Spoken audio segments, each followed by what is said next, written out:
Make sure your checklist cards are completely marked if you haven't already seen them.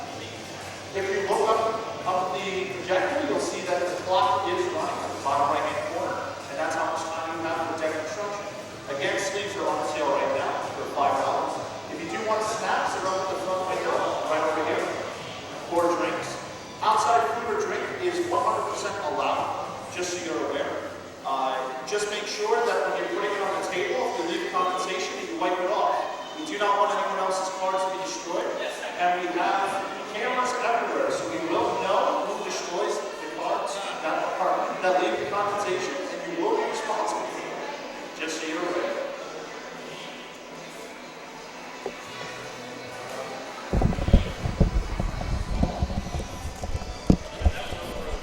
All right, guys. All right. Gonna go ahead and get this situated. Get everything going.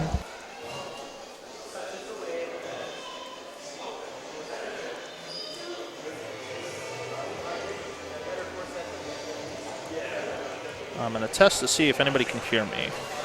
Testing to see if anybody can hear me. Let's see if it comes out on stream. I'm going to test to see if anybody... Yep, everybody can hear me. Good. Alrighty. So this is going to be fairly fun. We are starting with the Magic Origins pre-release event. Round 1 will have players on stream. And we have a regular of ours, Sam White, going ahead and trying to figure out how he's going to build his deck. Good stuff. So he went ahead and opened all of his packs, and he's checking it out. He doesn't look like, it looks like he's just pretty much spacing out all of his colors, trying to figure out what he's going to do. They have an additional amount of time to go ahead and build their decks because this is a fairly newer event. This is going to be 5 rounds. We have 17 players today, and we'll run all the way until 7 o'clock. And then we're going to go ahead and have another event, payout for top 8, and that's going to be really nice. And there you go. So I'm fairly excited about this.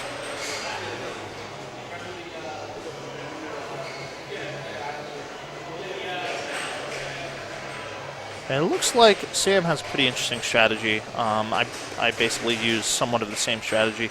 I look at cards that are decent and good and workable, and I go through each pile.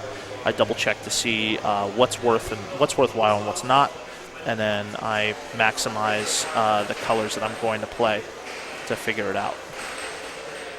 And that's what I believe he's doing right now.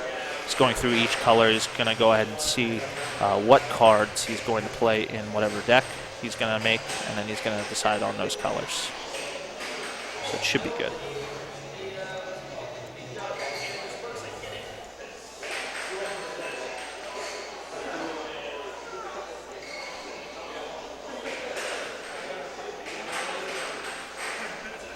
And we do have a limit today of 20 players per event. Both events, it's going to be a limit of 20 players. Chances are likely that we will have less people for our 7 o'clock versus our 1 o'clock. And we only had 17 players for this event. So it worked out. It was very good. And let's hope that we get to 17 players for the next event. It would be fantastic. And we'll see what we can do. Now, it looks like Sam is pretty much trying to read each card. Subsequently seeing how powerful his red is. Sees a few Titan Strengths in there. Sees a few Thopter builders in there. The uncommon that gains control of a power 2 or less creature. Just seeing where his outs are. In this format, I would probably more or less concentrate on the rares and then build around it. The only reason why is especially because if you have 3 or 4 rares of the same color, because you're gonna see 7 rares in your box. There's a very good chance that 2 or 3 of them are going to be the same color. And land fixing is scarce, so you really can't go 2 or 3 colors like people do in Dragon's Tarkir. You really have to go 1 or 2 colors.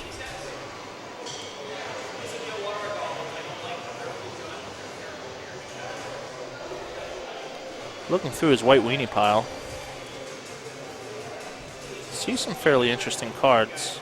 It looks like he has a Knight of the White Orchid, so he'd be able to search for the plains with that, or a Mancer. So he's a fairly decent white weenie list already built into white.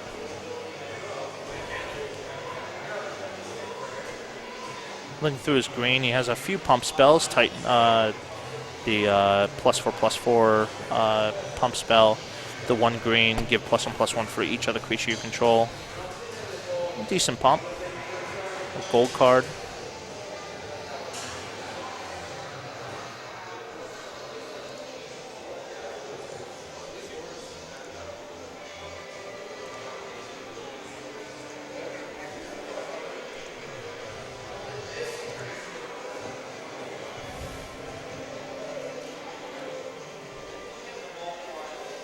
He's looking through his blue.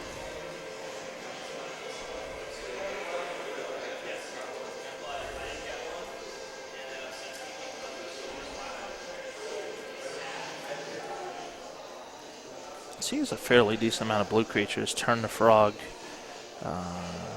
negate.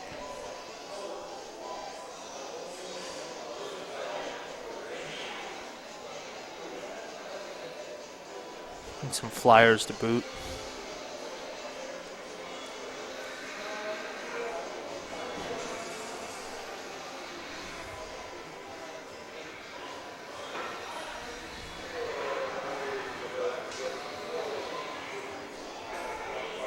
Oh, nice.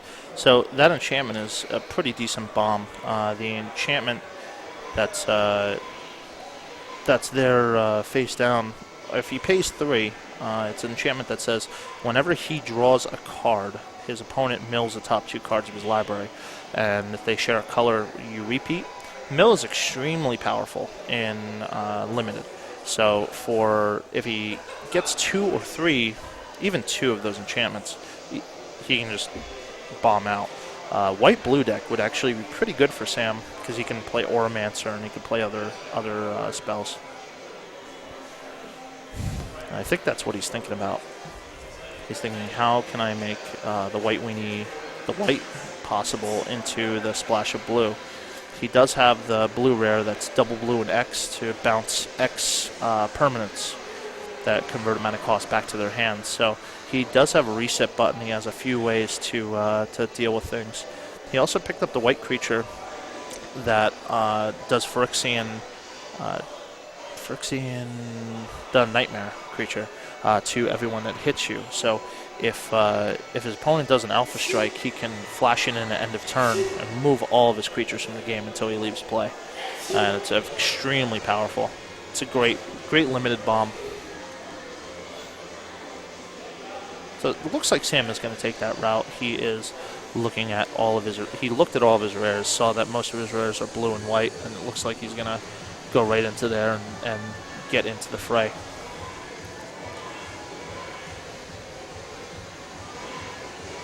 Very cool stuff.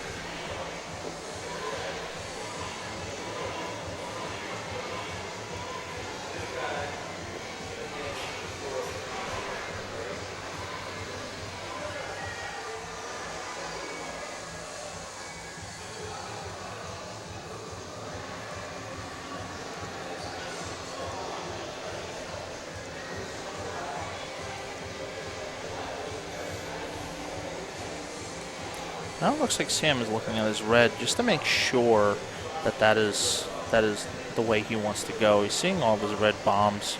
A lot of red removal. In this set, in this format, for the most part, most of the removal is in red and black. And the problem is that if your opponent has an extremely good creature, especially if they have a Planeswalker and they decide to play it, they could essentially just take the game away from their opponent. Planeswalkers are fairly difficult to remove in the limited environment, so it's just a huge hassle. It's a huge mess.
have a chance. Thank you very much.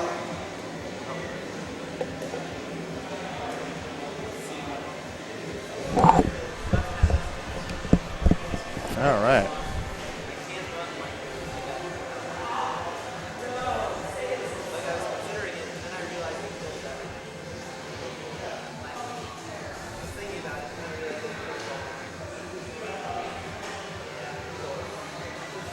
Sam is still trying to figure out what he's going to do. Looks like he's going through each card individually. Oh, it looks like he got a Gideon as well on top of that. He would be very, very drunk not to play white. I think blue-white is the obvious answer to his deck. Just really absurd deck that he has most of his rares in 2 colors. It's definitely a top 8 potential deck. Very, very much top 8 potential.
All right.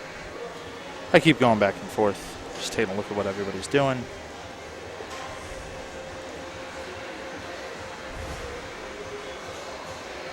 It looks like Sam is not too sure what he's going to play, actually.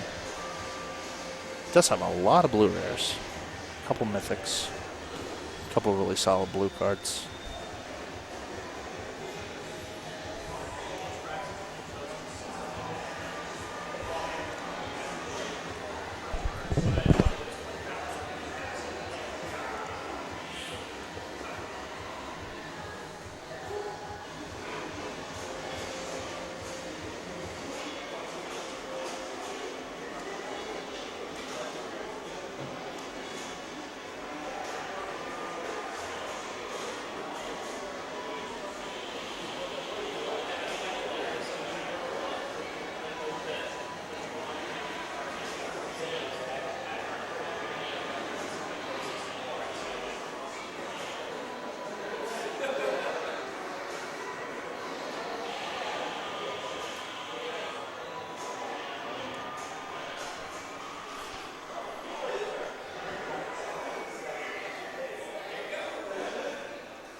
And I have a judge call.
have two last minute entries.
Two last minute entries.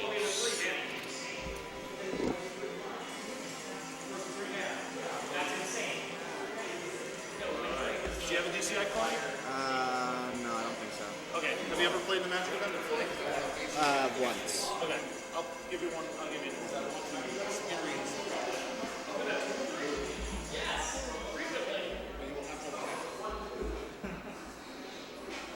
Let me have your first name and last name. James Harukas. Spell your last name. H-A-R? Yep. U-K-E. M-K-E. U-K-E. U as in ukulele. Gotcha. U-K-E.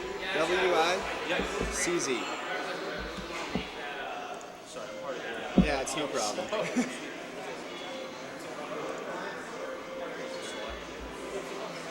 you go. That's yours. Just sit everywhere and then start opening your deck and start going through it. What's up? And let me have your DCI number or last name. Carney. K-E-A-R-N-E-Y. I have to add you again. Right, sure.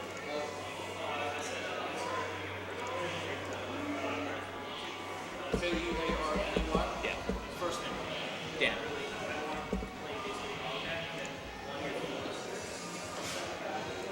Dan, you're all set? Cool, thank you.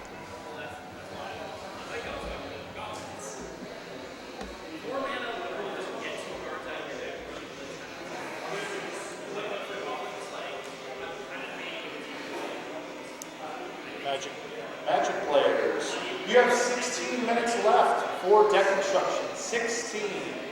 You should be building your decks at this point. You should be compiling everything and compiling how your land is going to be. Again, lands are up front, right next to the window where we sell our snacks or concessions, just in case you need them. If you have any trash in front of you, make sure that you bring it with you because we have the trash can right over there.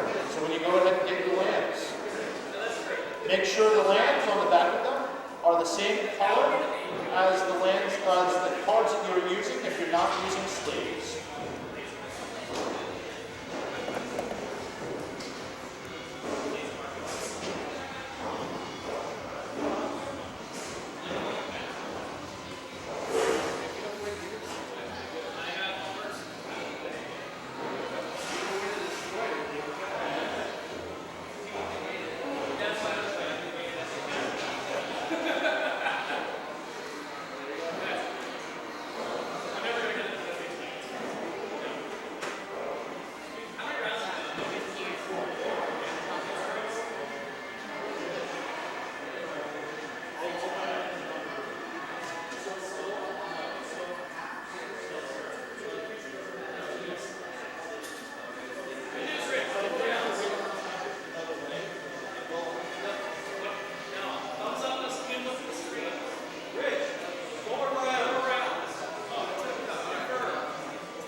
Sorry, it's fine.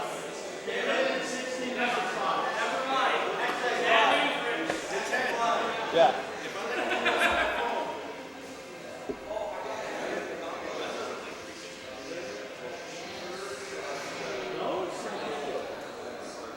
I'm giving, we're going to use those as,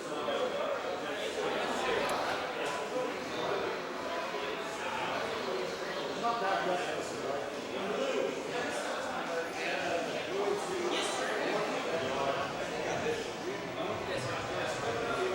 Yeah, the only people that sell that is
You can get 2 of these in total if you're living here for both events.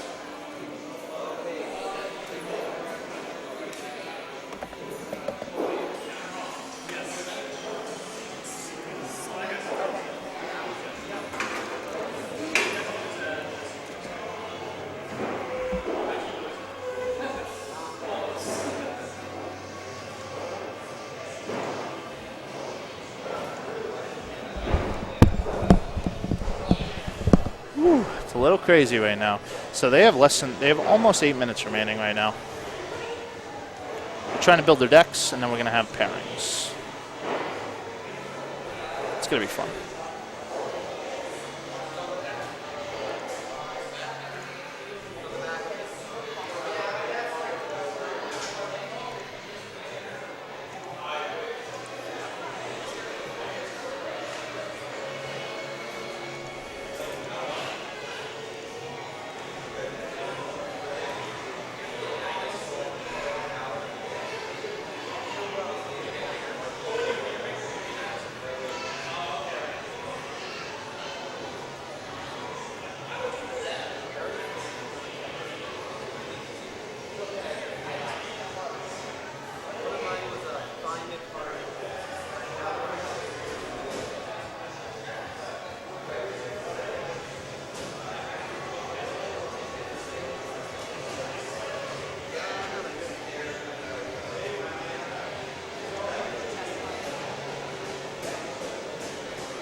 some of the cards in the checklist that they require you to find a certain card.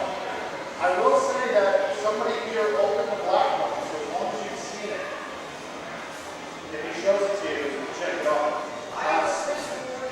Sam has opened the white one of the left ones, and opened the green one. So as long as you talk to those guys and you see them, you can check that off your list.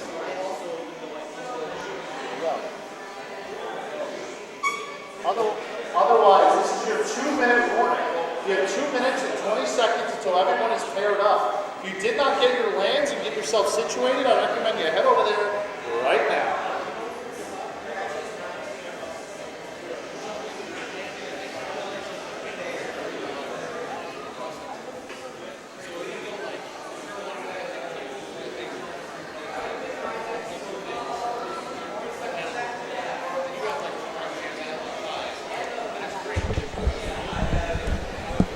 If you're just tuning in, we will be doing commentary right after their deck construction, just so you're aware.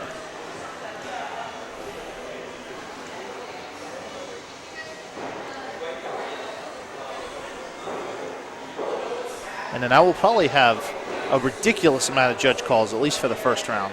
So I will be bouncing back and forth.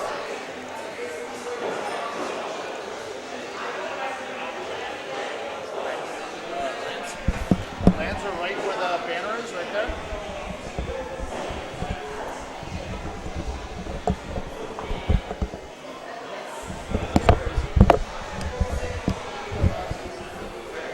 They're just running around.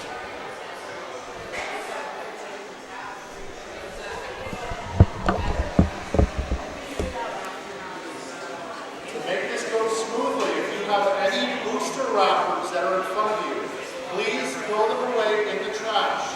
Again, if there are any booster wrappers in front of you, please throw them away in the trash to save yourself the trouble so that people use that table. Thank you.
For round one are up. Our feature matches Ed Rice and Tom Kilty.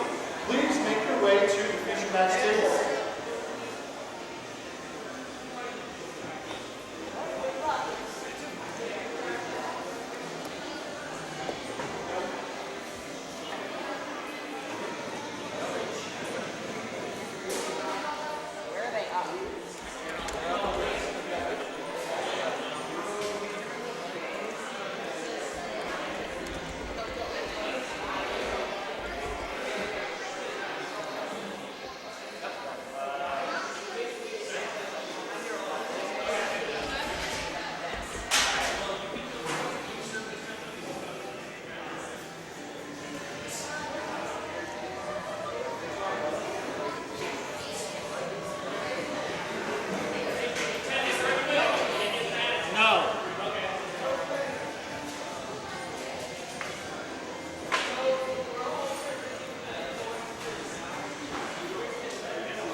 Zachary Malisi.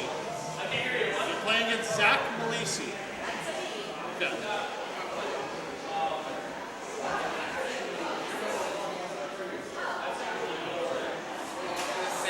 You're playing against Sam Malisi.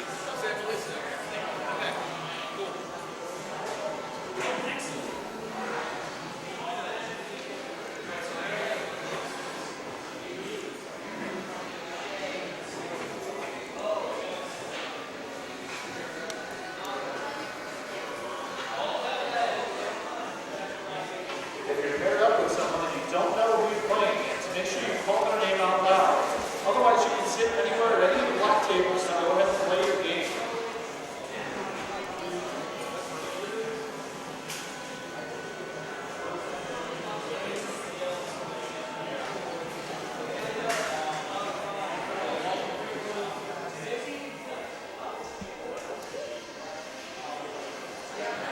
You're playing against Phil Payne. You're playing against Phil Payne. Right there. Said Phil Payne. He's right. He's right there. He's picking up cards right over there.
Alrighty, so we have Ed Rice and Tom Kilty as the first players for our stream, which is pretty awesome.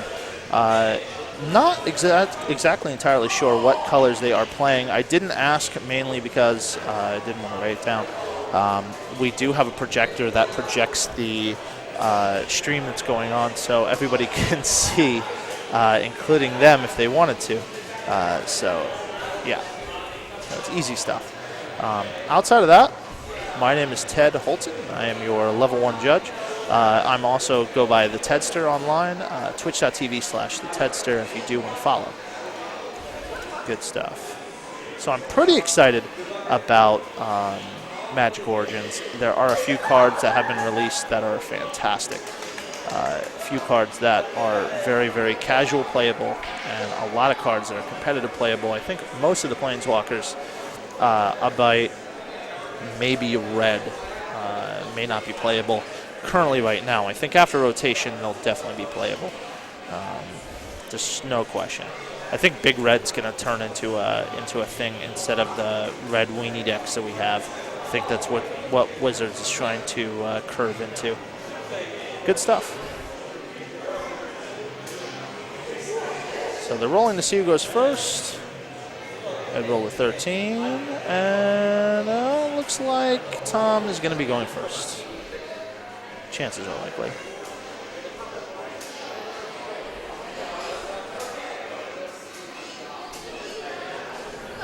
And we do have 19 players for today, which is great. Our cap was 20. And we're giving away a box of Magic Origins for the entirety of Top 8, which is fantastic.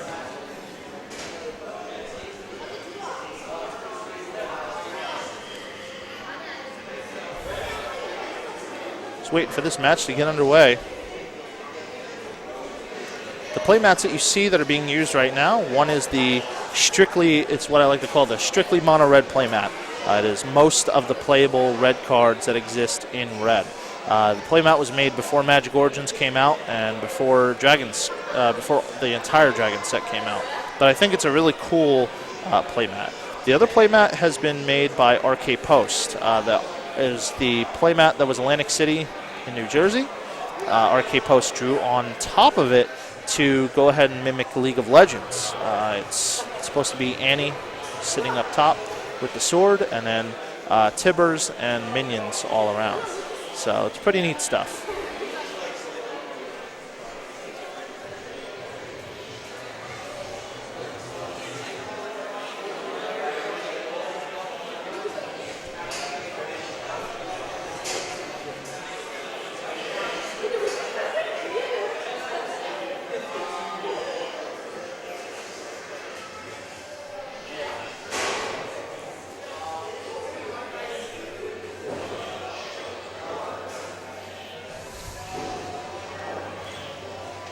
Just wait for the game to get underway. If you guys have any questions in the chat, we do see the chat room. We do see anybody chatting. So if you do want to ask us any questions, feel free. Any judge questions or rulings, I am a level 1 judge, so you can ask any questions in regards to the draft. I will be going ahead and leaving commentary and going to commentary back and forth, depending on judge questions, which there will be plenty of. So it's more or less going to go like this. Judge, can I do this? What happens if I forget Renown? What happens if I do this? What happens if I do that? This is a super casual REL event, so it should be fun. Greetings from Portugal. Portugal, Hellhound. How are you doing today? It is 1:58 p.m. here. I can't even imagine what time it is over there in Portugal. So, looks like both mulliganed. Both didn't realize that when you put lands in your deck for the first time, you really need to shuffle properly. Lots of shuffling.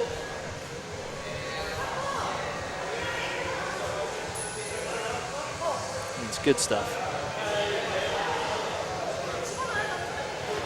6 p.m. Awesome.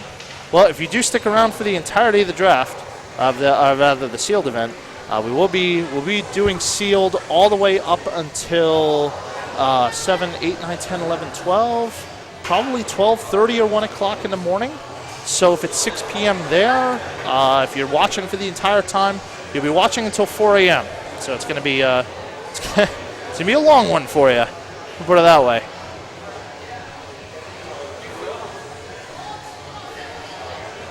It's going to be a long one.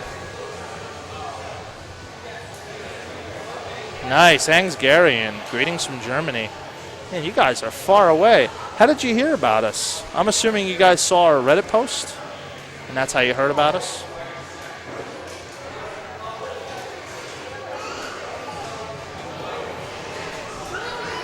All right, going with the 6 cards this time. I think they're hoping it's a little better.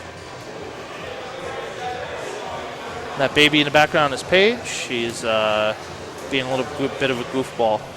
And it looks like another mulligan for Tom. And it looks like another mulligan for Ed. They're playing the Mulligan Wars. See who keeps their hand first. The good news is that... random Twitch channel. Awesome. So the good news is that usually when you mulligan twice, you have about a 16% chance of winning. But the good news is that if they both mulligan twice, then, it doesn't really matter, huh? They're both mulliganing. So normally we stream every Wednesday. We stream our Star City Games Wednesday Night Magic event on Wednesday. And we also stream any big event for Magic the Gathering. That started as per last Wednesday that just came up. So we streamed last Wednesday, and we're streaming our Magic Origins pre-release event. The next stream we will be doing is Wednesday coming up, and we will be streaming. I believe our next big event will be a preliminary Pro Tour qualifier, so that will be a lot of fun.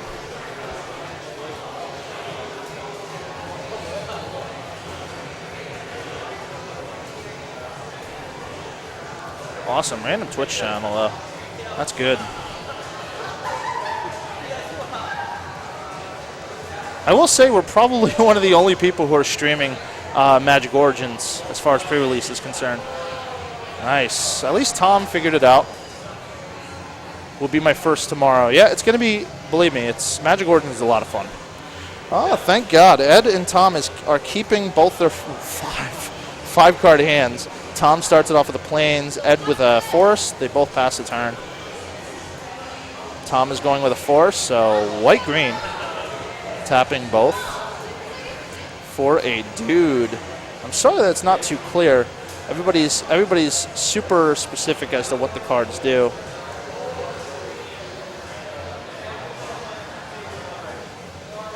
But that creature's a 2/2. I believe when he comes into play.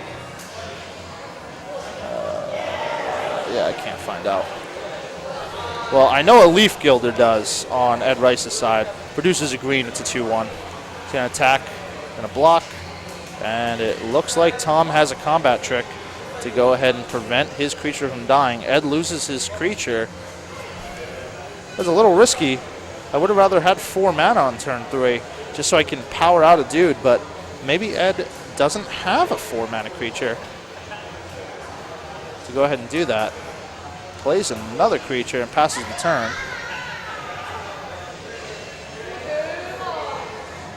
Tom with 4 lands. Only 2 cards in his hand. Taps all 4 for a big bomb, Centaur. Figuring out if he wants to attack or not. Opts out of attacking into the 3/3. Seems like a good plan. Head untaps. I can see a Meteorite in Ed's hand, which is actually really good if he hits 5 lands. Looks like Ed's got a pretty interesting strategy. He looks like he's playing 3 colors, because I saw a red card in his hand. I think he's opting into a lot of land fixing, like Meteorite and things like that, to do that. So it makes it a little bit easier for him to get those situated on his field. Yep, so Tom figures, if Ed's going to swing, Tom may as well swing too, because there's no reason that he's going to block. Ed being at 16, Tom at 18. Both of those dudes get a +1/+1 counter for the hitting his opponent. Significant renown. In this set, in this block, you do not want to allow renowned creatures to go unnoticed. Looks like Ed has a combat trick. He's going to give it +1/+0. The creature if his opponent's creature dies this turn, he loses 2 life, and it gets a life link on top of that. So Ed's going to gain a bunch of life. I believe that's what it says. Nope. Oh, just Death Touch. Sorry. Not lifelink, just Death Touch. Tom untaps, passes the turn. Empty board. Plays the Plains. No reason not to swing. Swings for 3. Ed untaps. Draws his card.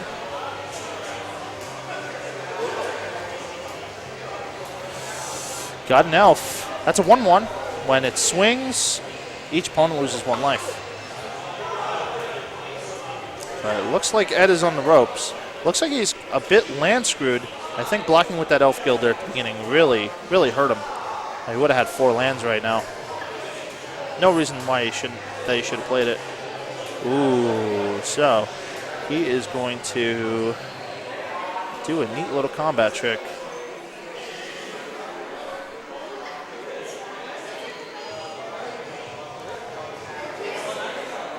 We will have to work on seeing all the cards and the layout. We are working on that. So as soon as we get that situated, swinging for 3, gonna go to 10. Oh, sorry, to 8. believe that was the card that allows you to fight and gives a +2/+2. Ed finally hits his red source. He would have had, again, 5 mana if he had Elf Gilder. It's kind of killed it. Tom's contemplating on what he's going to do. Absolutely no reason for him not to attack. He's going to swing for 3. Doesn't run into any combat tricks. Ed Bryce is pretty close to death here. 2-turn clock. Tom is going to Titan Strength to give it another. And he's going to pump it one more time. Might of the Masses.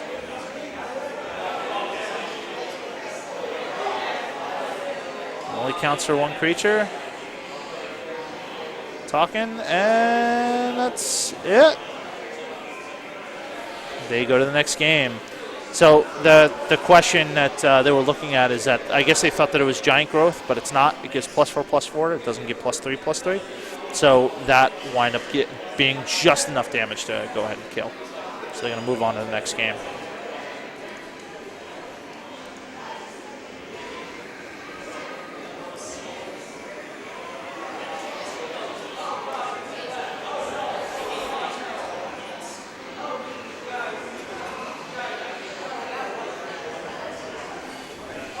So Ed with the 3-color deck. I think Tom pretty much built it right with a 2-color build. Very difficult to play 3-color deck with all the non-mana fixing that's in this format.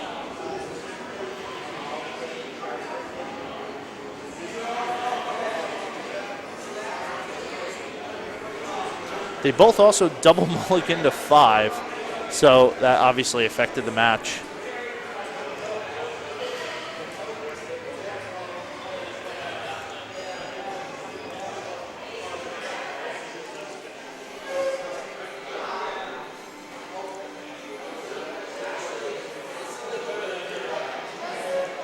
I have a judge call. I will be right back, guys.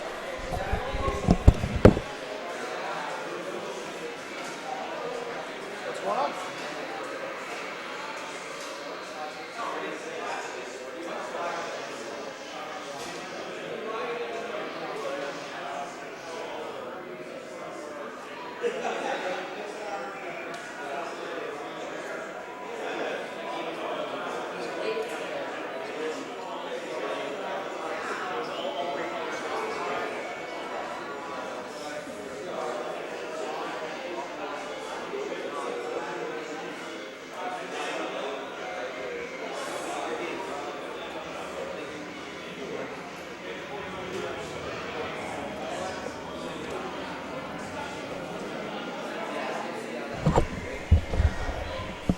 All right, guys, sorry about that.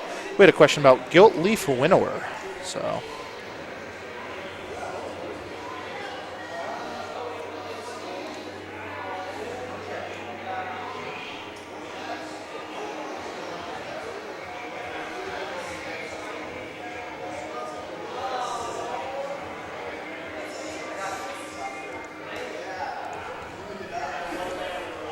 let's see how we're doing.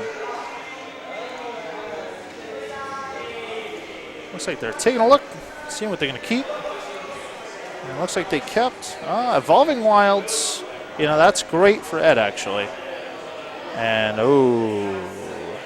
we already have a creature on the board for Tom. That's scary, because if Tom has a Gideon of some sort, and he gets the trifecta of creatures, he could just basically blow out Ed Rice. Flip the Planeswalker. Get it all situated. It's scary stuff.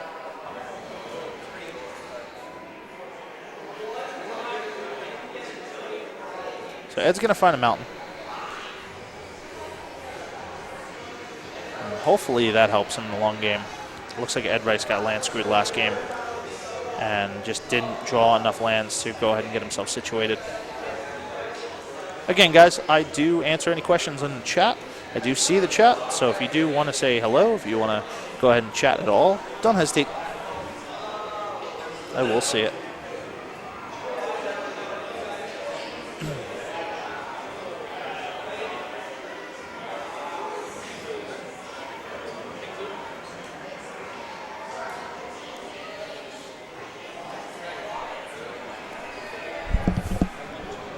Okay.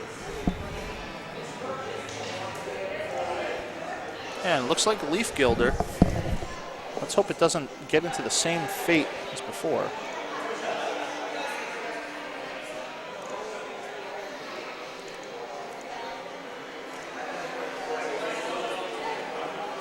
And gonna swing for one.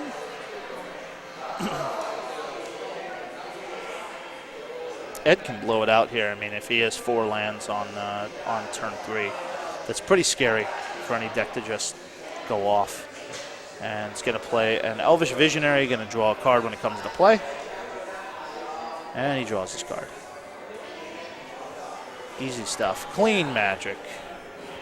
Untaps, has the Leaf Gilder on the board for at least 1 turn. Plays is, if that's a swamp, he's got it. He's got everything he needs, and it is. So Ed is on board. He's got his 3-color deck thrived. Taps 2. Gonna play an enchantment. That is, it's something of the past. It puts out zombies.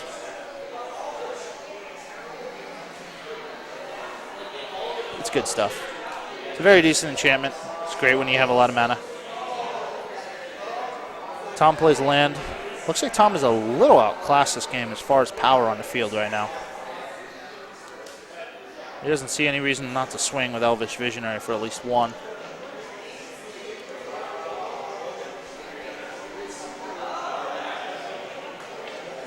Taps and pings for 1.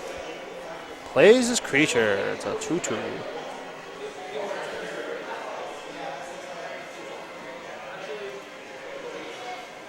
Ed untaps and draws. Looks like this game is a little bit more real than the last one. Ed plays a land. There's 5 lands available. Looks like Tom missed a land drop, which is not so great for him.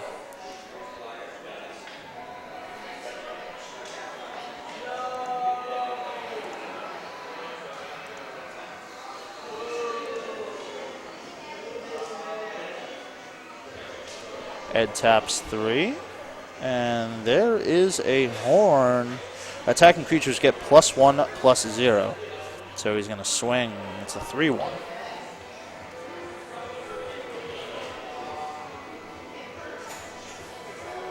Very, very good for the aggro deck.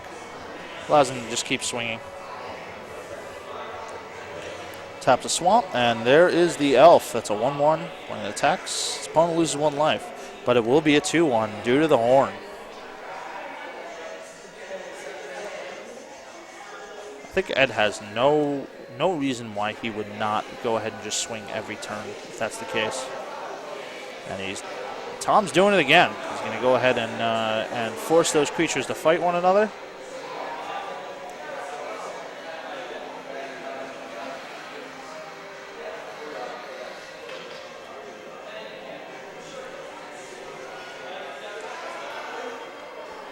So he gets a scry when the creature dies. Let's see what he's going to do. He's going to leave it on top.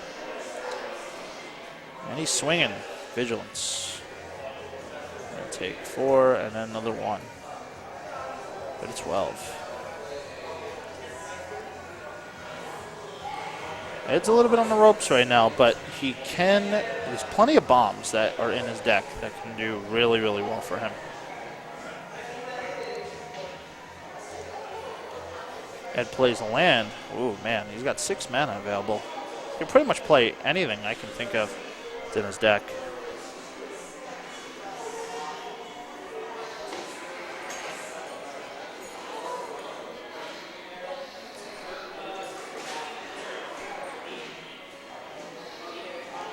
One, 2, 3, 4, 5. Wow. And he plays Meteorite. He's going to shoot that when it comes into play, and it taps for any mana. Taps from 1 color or 1 of any mana, put it in your mana pool. But Meteorite's great because it can ping or kill somebody. It's just a mana rock that also deals damage. Tom draws for the turn. Can be anybody's game right now, actually. I think if I were in Ed's situation, I would have swung with Leaf Gilder to get another 3 in, because a 14 to 12. Oh, actually, no. Never mind, because he also has a Tom has a 3-3. Just an unfortunate situation. So Tom played a land that he can pay 5, sacrifice it to put a 1/1, or I'm sorry, pay 5. Yeah, pay 5, tap it, sacrifice it to put a 1/1 Thopter on the battlefield. Swings with his Vigilance. 3 power dude. He's going to block, and he is going to tap 2 to go ahead and give +4/+4. And I don't think Tom was expecting that. Really neat combat trick. And then because a creature died, Ed gets the Scry. Like I said, that enchantment is very powerful. He's going to be able to stack his decks. Black Elf is a 1/2. Opponent loses life if they don't control an elf. Awesome. So that elf is a 1/2.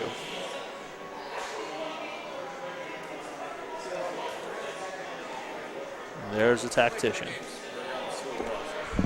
Play 3 games, right? No. Like if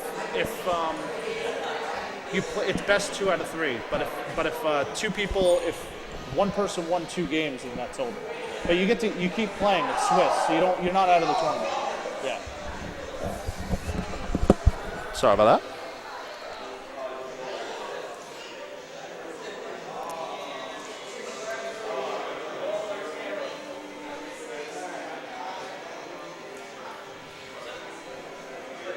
Oh, it looks like Ed has a. Guess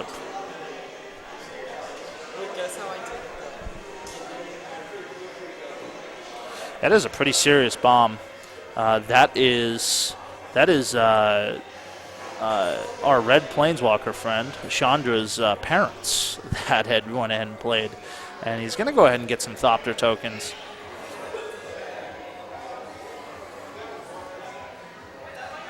Basically, it's a Suedo Siege Gang commander. That is exactly what it is. Ed also has a meteorite that he can sacrifice as well, which will help him. But Tom is in a pretty scary situation because ultimately Ed can do very easy things to kill his creatures with no remorse. Tap 1, 2. And it looks like he's going to do exactly that. He's going to sacrifice a Thopter and kill his creature. No issues whatsoever. And Tom is paying 5 for an Angel.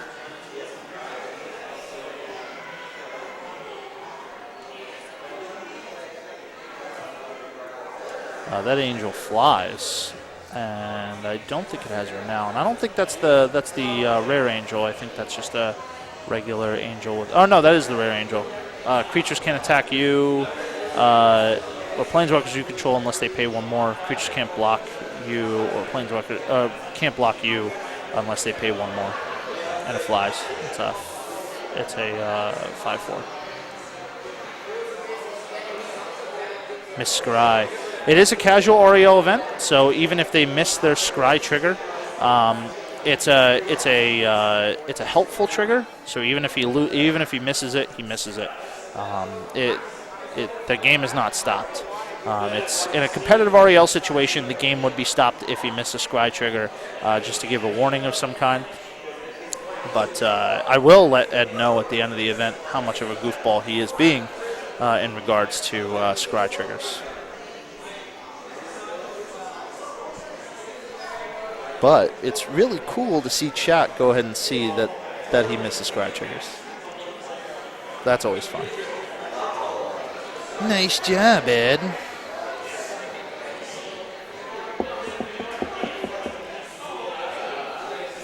So it looks like Ed has some pretty dominant board control. I don't think there's anything Tom could draw to go ahead and make this situation any better. As far as life totals are concerned, I mean, it's a really easy situation. Looks like Ed's just going to swing.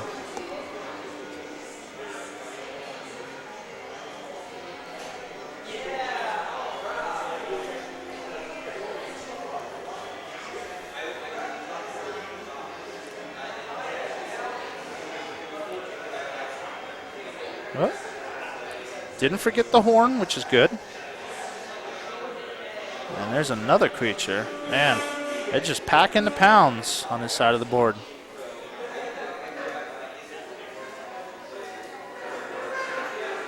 And it looks like Tom drew a land. It's not going to help him in the slightest. He can make a Thopter for backup blocking to kind of surprise his opponent. Going to swing with an Angel. Just going to chump block with Thopter. And he gets a Scry. Didn't forget it that time. Always good.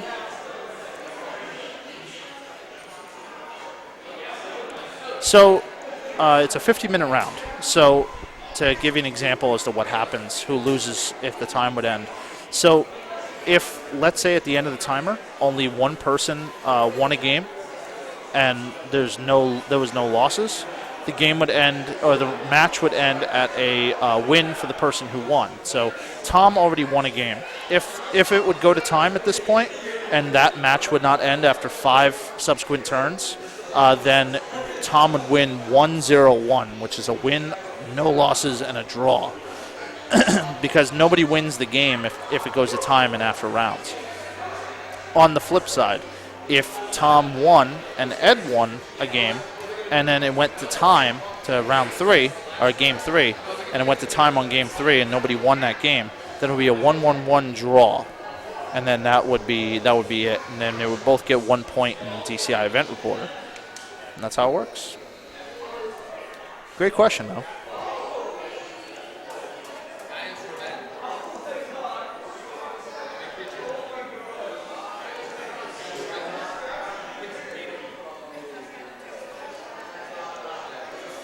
So it looks like Ed is just trying to contemplate what he's going to do. Looks like he's going to do a pretty significant swing here. So he has board control. He wants to be able to, and all these creatures get +1/+0 as far as attacking creatures.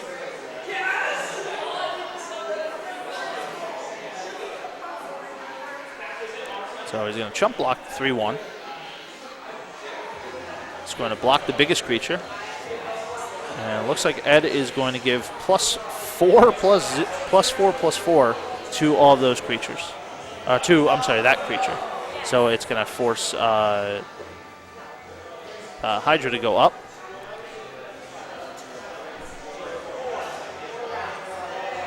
And he's just going to take a bunch of damage. And let's see if he remembers the scry triggers for all those creatures that died.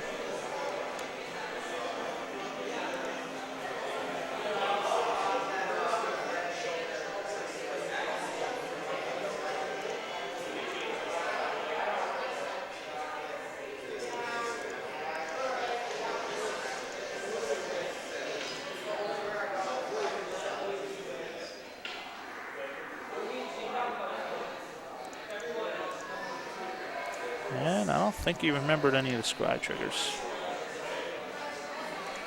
Looks like they're just contemplating what's going on. Nope, doesn't look like Ed remembered any of the scry triggers. Oh, the enchantment's gone. That would make that would make the reason why. Sorry about that.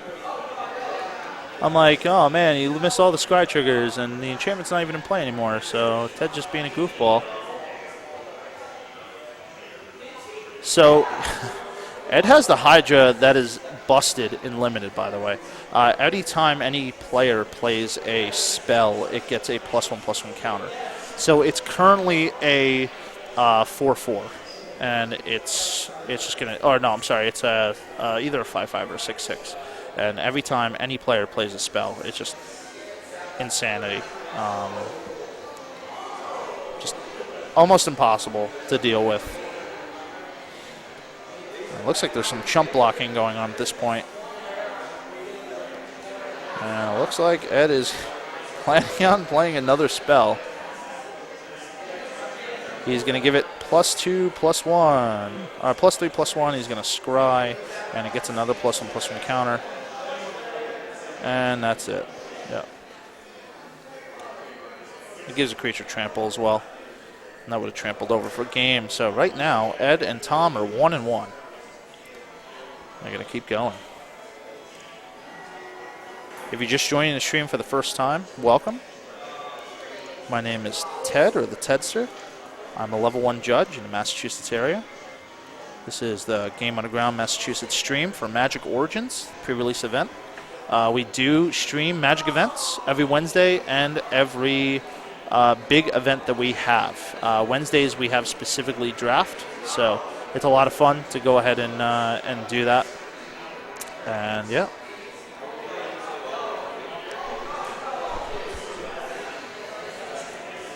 Outside of that, I commentate normally for the streams. I also judge all the events. I do all the online advertising for events and stuff like that. I could be located if you want to watch my stream, twitch.tv/thetedster. I normally stream Super NES games, and I stream League of Legends as well. They're a lot of fun. It looks like they're shuffling up for the third game. They have a significant amount of time for the third game. I don't think there should be any issues.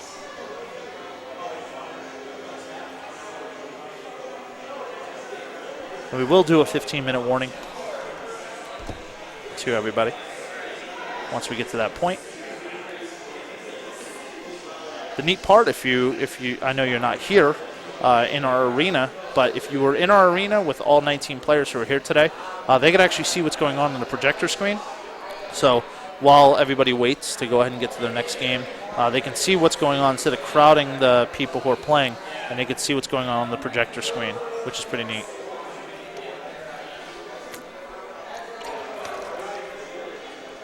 The people who are on stream are far enough away from the screen so that they cannot see. So we have a few players who have open planeswalkers. These two particular guys did not.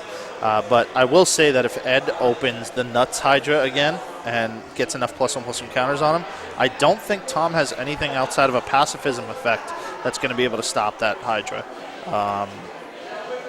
It's insanity. Hydra's fucking crazy. Like, legit, one of the best cards in Limited, and he opened it in his seeded pack. If you haven't participated in a pre-release yet, the pre-releases are going to be one box that gives you a dice. It gives you a special checklist, which if they complete the checklist, they get a Mizium Meddler foil card, which is awesome. It also gives them the opportunity to get six packs, and they get one seeded pack.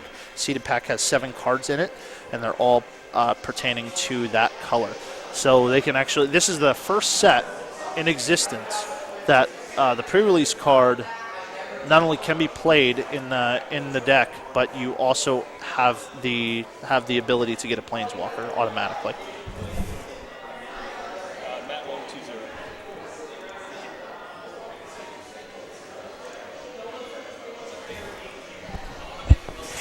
Matt McCauley.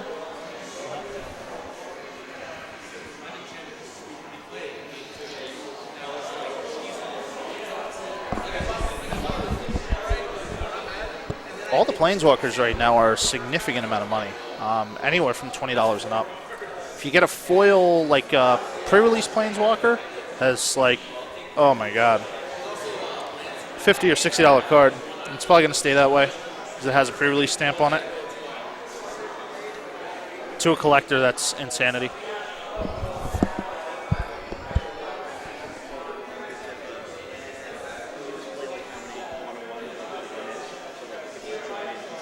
I'm not going to worry about that right now. I've been talking about it. Yep, I'm not going to worry about that right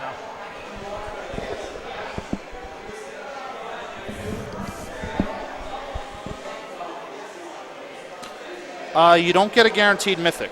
It's completely random. You do get a guaranteed rare. There's 8 rares that you can get that are in each color. So 8, 16, 24, 32, 40.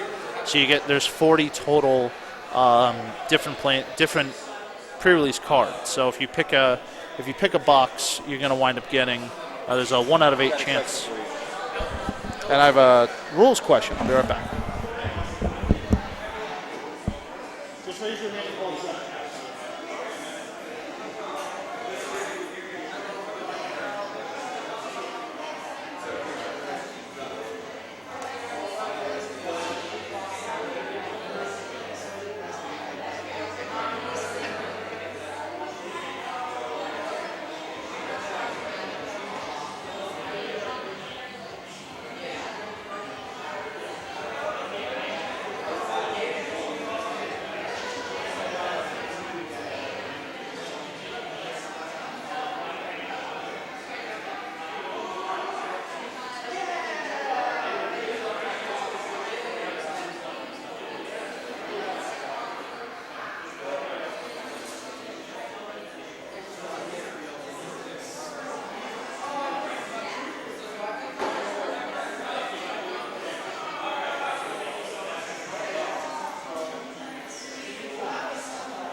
Sorry, guys. Let's get a taco salad.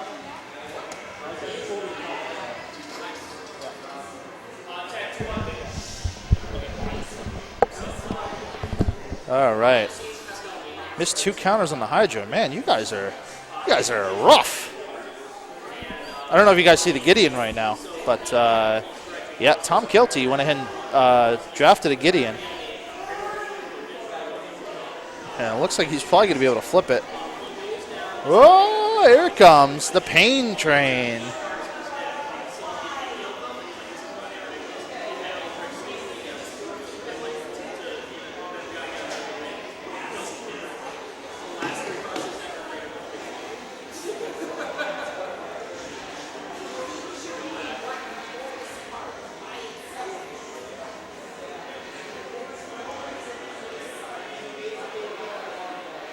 Oh my God. That was a pretty decisive swing. And then end step, Gideon flips over. Unfortunately, the only Planeswalker that you can't activate after at the end of everything. He's gonna get a dice for him right now.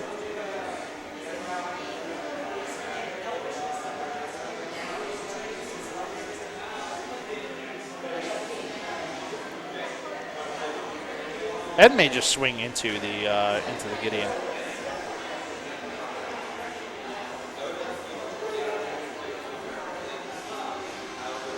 Seems silly not to.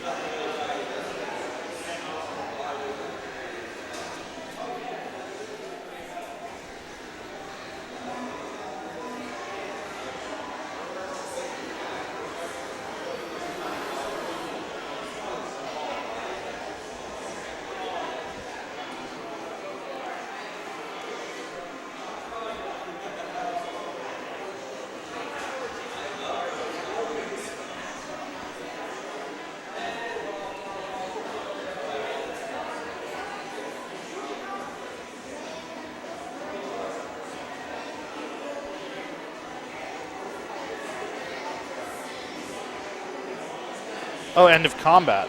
Oh, actually, he can activate it now.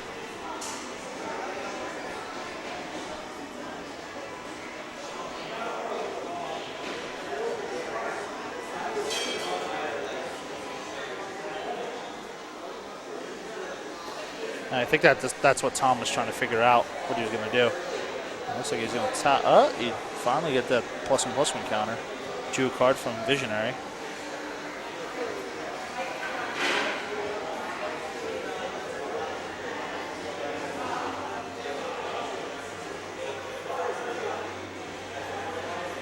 He's going to give that creature indestructibility and untaps it. The correct play probably would have been, oh no, it's going to be that creature. The correct play probably would have been to force his Hydra to attack him, attack Gideon, even if he has to sacrifice the Gideon, because I think it's pretty much game next turn for Tom Kilty.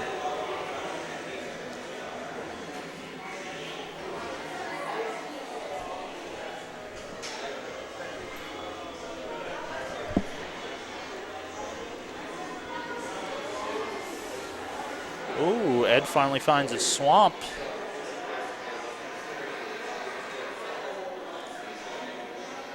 See what he's going to do about it.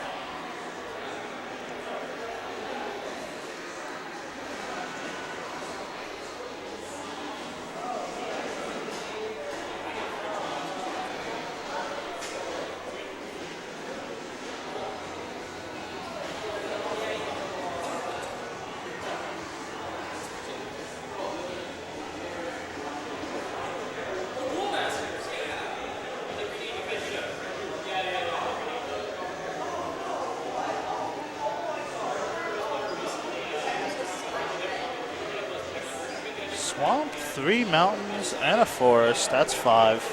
Plays Meteorite, goes ahead and kills the 2/2. Misses the trigger again. Plays the 1/2 elf, misses the trigger again. The Hydra would be pretty big at this point.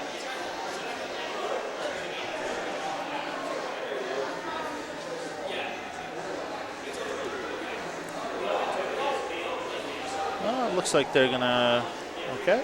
So it looks like Ed asked his opponent. His opponent agreed. They missed their triggers, but Ed went ahead and reverted back and put them on. Now this is a casual REL event. I mean, it's literally the most casual event possible. So they do have to obviously abide by the Magic rules, but because it's a beneficial trigger, Tom doesn't have any issues going ahead and allowing the beneficial trigger to resolve.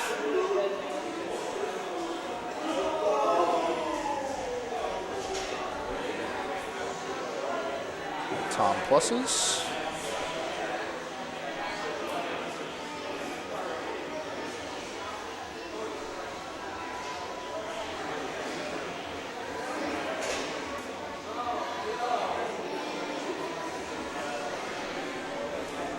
And he's going to force that creature to attack.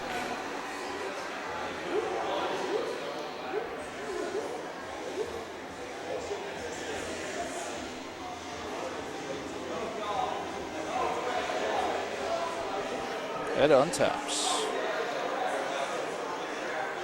If he would have let the Hydra attack, it would be taped. Then he could win straight, or it would have been tapped and he could have won. Yeah, it would have been tapped. Yeah, the Hydra would have been tapped at that point, and I think he could have just won straight away. Even if he lost Gideon that turn, he would have swung out and swung into a 1/2 elf. And even if Tom took Tom's at 20, so even if he took a Hydra hit, he still would have been okay. And then Ed would have just had a horn, and that would have been it. So Tom would have won the game right then and there if he did it prior to this point.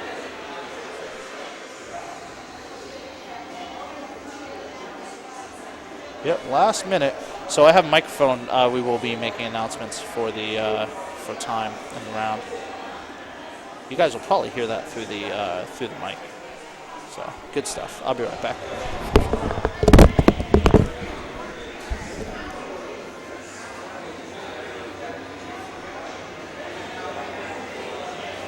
Players, it is time. It is time for round. Active player, finish your turn. You have 5 additional turns. Whoever's turn it is currently, that is turn 0. Make sure you mark it down with dice. If you don't understand what I'm saying, raise your hand and call judge immediately, so we can go ahead and get you situated. Rich in 3. You 1, 2, 1. Okay.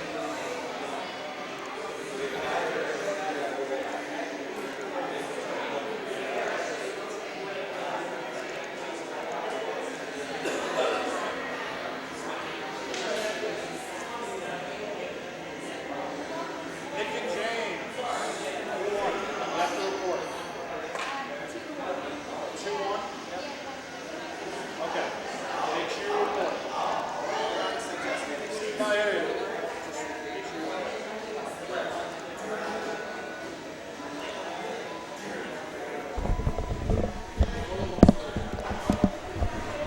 Ooh, so I missed some gameplay, but they understand what turn it is right now for them. So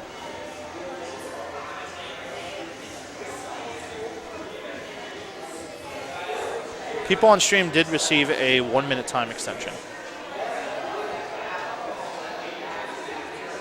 so they know what time it is. I'm sorry, 3-minute time extension. 2 minutes to start, and then 1 more minute.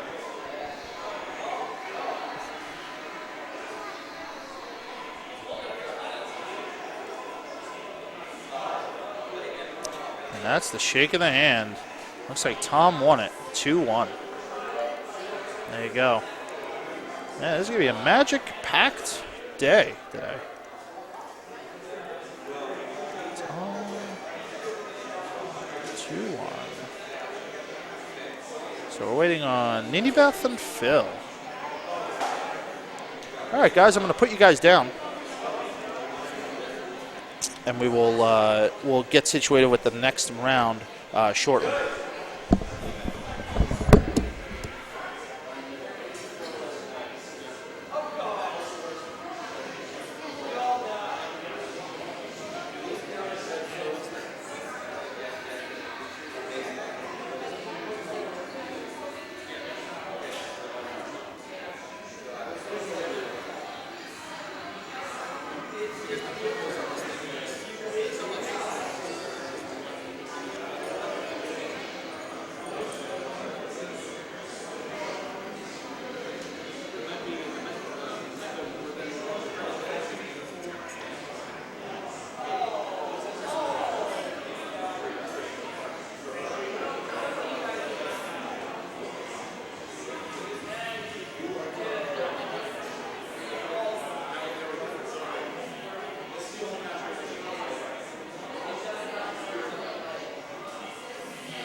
Alrighty, we're going to be doing announcements for pairings, and then we'll get somebody else on the broadcast. In front of the mic. Let's see. 2, 1, enter. Rounds. Next round. Yes. Minimize that.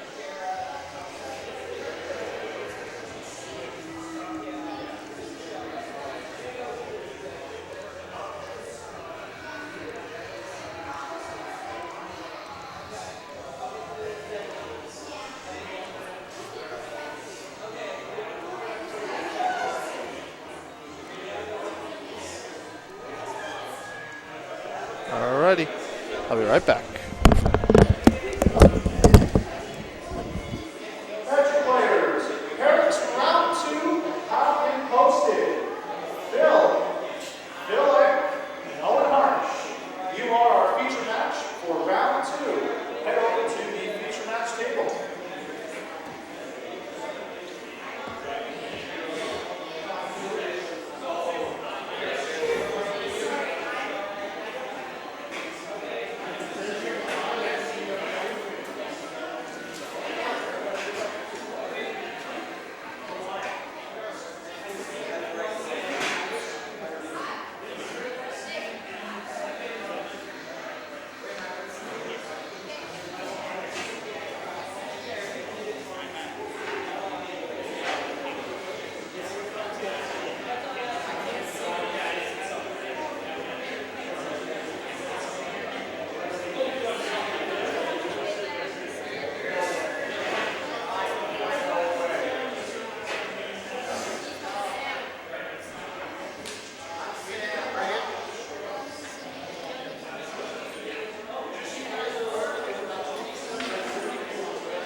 yes, top 8 is going to get a full box. It's all on our event.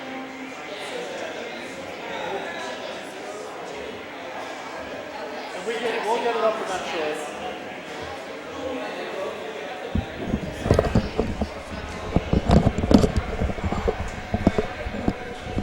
All right.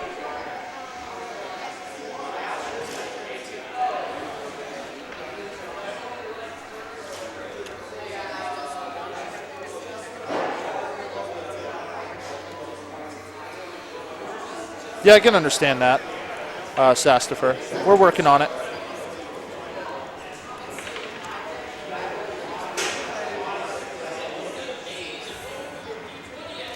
More events will have more features.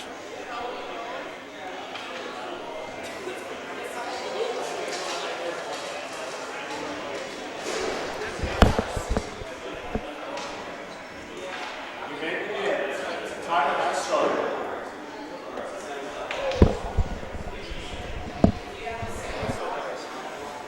I could actually work on that right now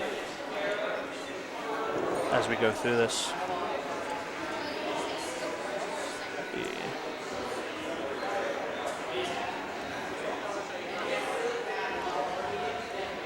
Whoa.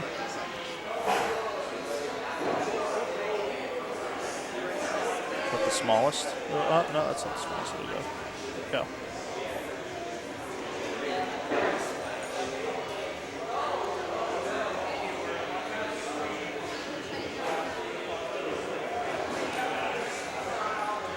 I've actually been meaning to change everything. I've been super busy trying to run the event. But yeah.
There we go.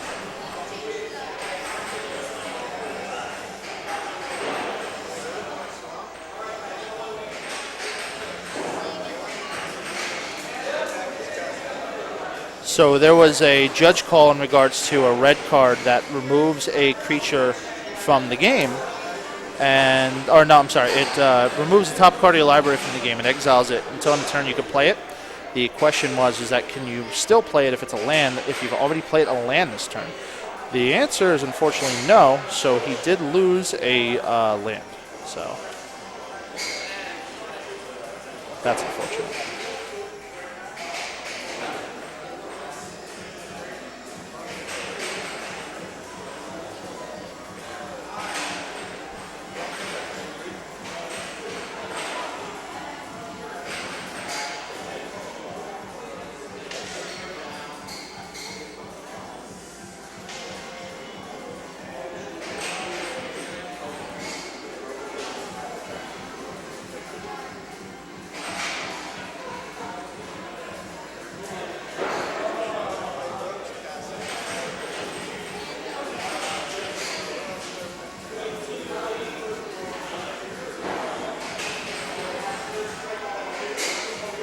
Text. Clock.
getting those judge calls. So we had a judge call in regards to the Black Demon. That is really, really neat.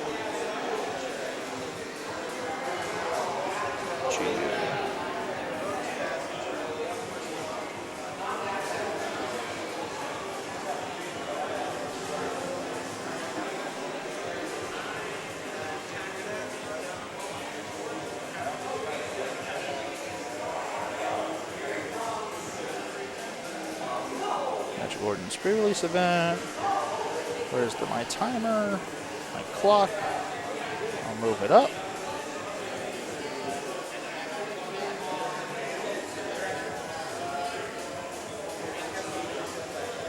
Commentators.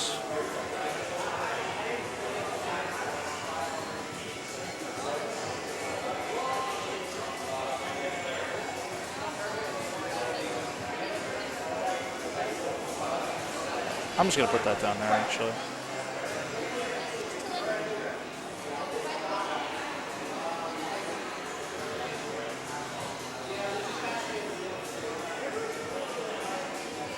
Move to the top.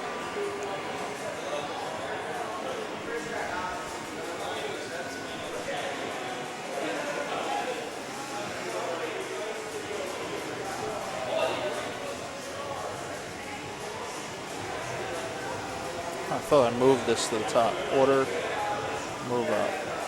Order, move to top. There we go. So.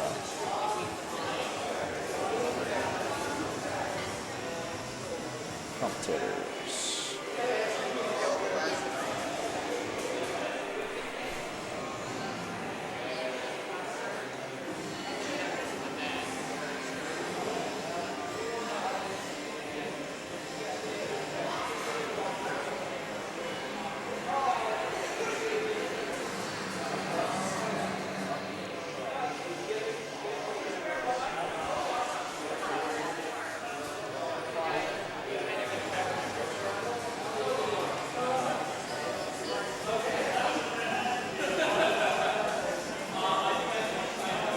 So I do like the minimalist approach. Just working on it right now for you.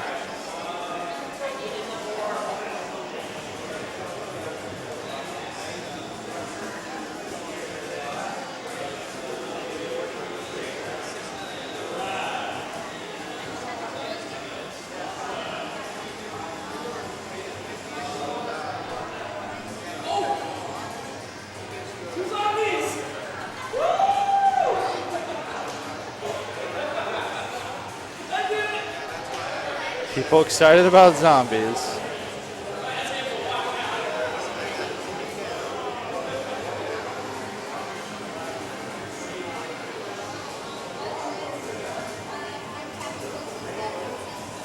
Commentator Cam.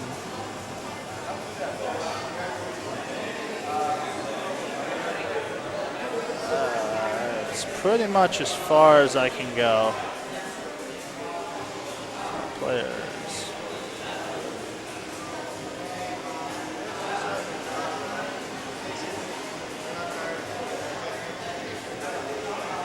There you go, guys. Should be a little easier to see now. I'm sorry about that.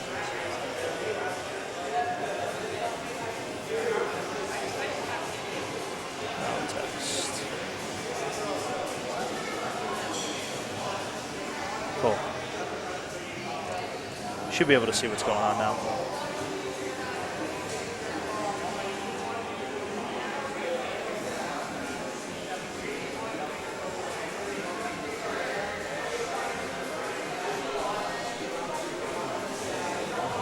That was a very, very, very quick game. I don't. Wow, very, very quick game. Game one in 10 minutes, less than 10 minutes. Going into a game two. I believe Owen Harness just won that game.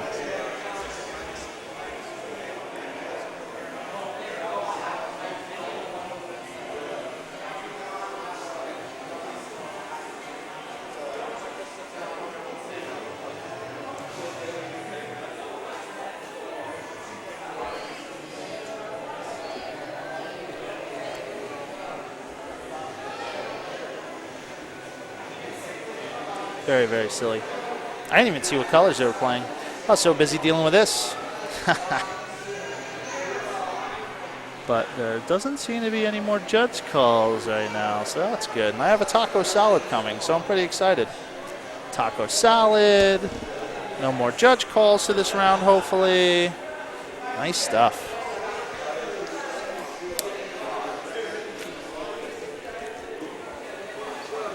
No commentary video. If you do want to see what I look like, just head over to my stream.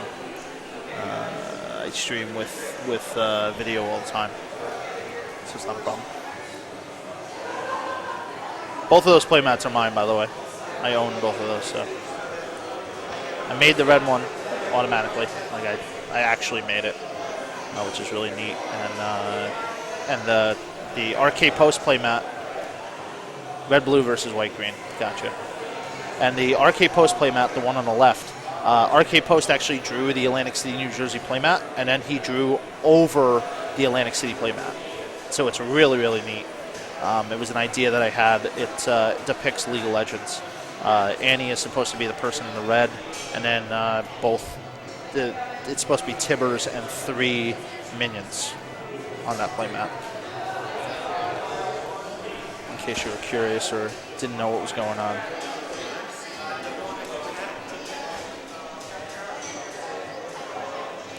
So 19 players, we were pretty limited to how many boxes we could order because we're a fairly new store.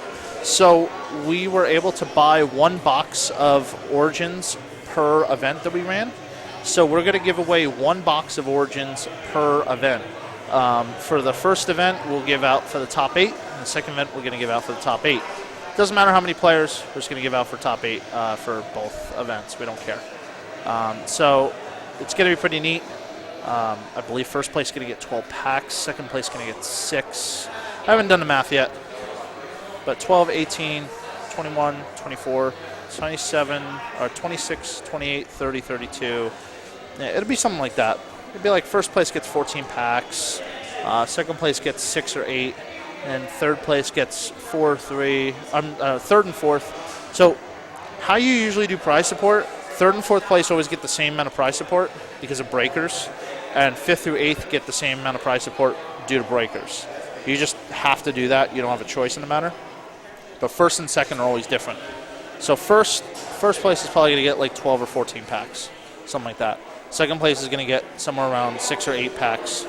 Third and fourth place are going to get the same amount of packs, so we get 3 or 4. And then 5th through 8th are going to probably get 1 or 2 packs. Probably 2. At minimum, I would like to give them 2 packs. I don't like giving 1 pack because it's like kind of like salty.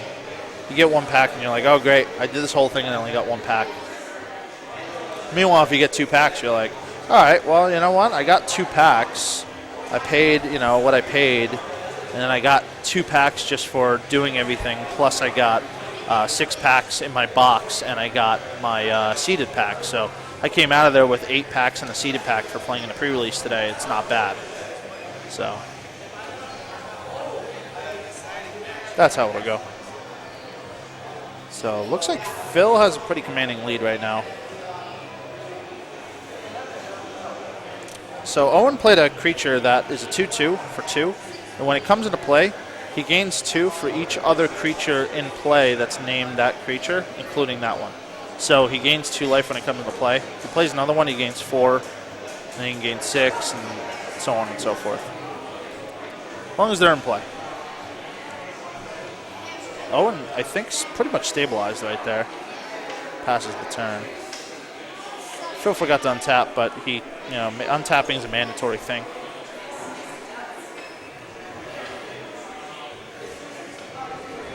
He's going to untap. He's probably going to figure it out once he... I got a judge call. I'll be right back. For the second ability on this, can I tap multiple mana to put multiple counters on it? No, as soon as you tap it, that's it. Okay.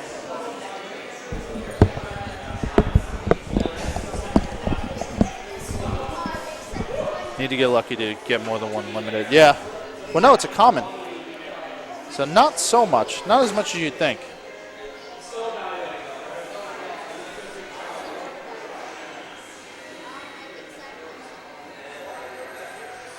It's still not bad. It's a bear.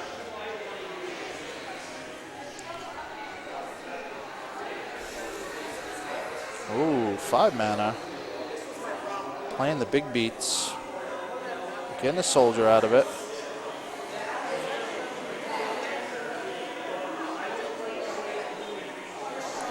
So my plans for the stream in the future is I'm going to have the camera facing down, so it'll be very, very easy to read. Very, very easy.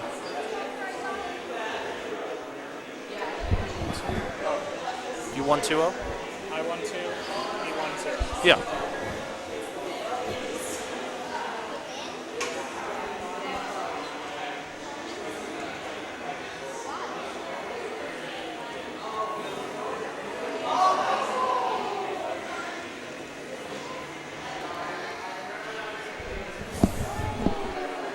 Alrighty.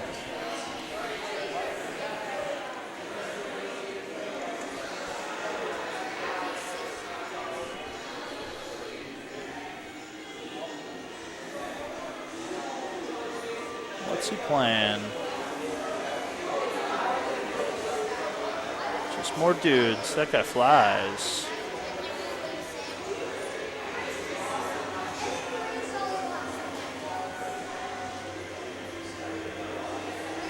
If you're brand new to the stream and you have not actually been here before, I'm the Tedster. I have my own stream, my own channel, and enjoying it greatly. So we have 22 viewers right now, just so you're aware, which is pretty insanity. It's awesome. But yeah. So my name is the Tedster. You can check me out at twitch.tv/thetedster. Outside of that, I'm a level 1 judge. So if I ever walk away from the commentary, it means that I'm judging. I have a judge question.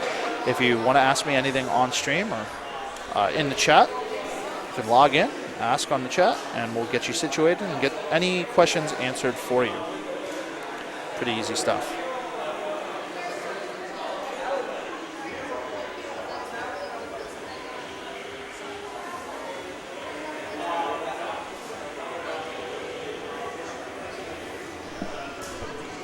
If these guys get done before the timer ends, basically it'll be an intermission until we get to the next game. And yeah, good stuff. I don't have any idea. Oh, the PC game is already available on Steam. It came out early access. And there's another horse. Owen's gaining 4 life. He has 2 in play. And swings with a flyer. Phil chump blocks. And Owen passes the turn. Yeah, the PC game, I believe, is already out. If it's not already out, then it'll be a week. It'll come out exactly in the day that the set comes out.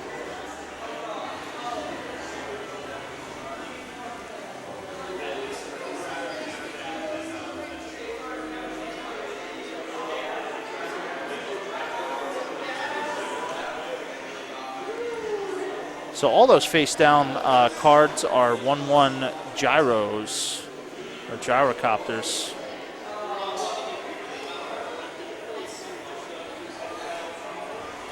Oh, act the treason on the flyer. Looks like Phil wants to get a pretty big swing in here.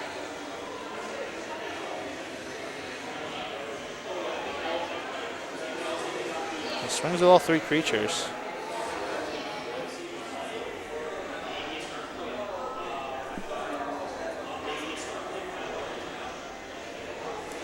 So Owen can make a decision here. Oh, it looks like he's got some combat tricks up his sleeve.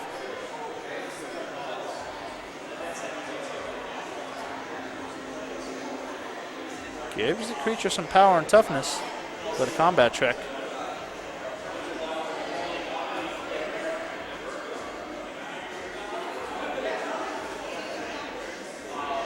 I believe that was Mighty Leap. Gives it +3/+1 and flying. Brings Owen to 9. Passes the turn.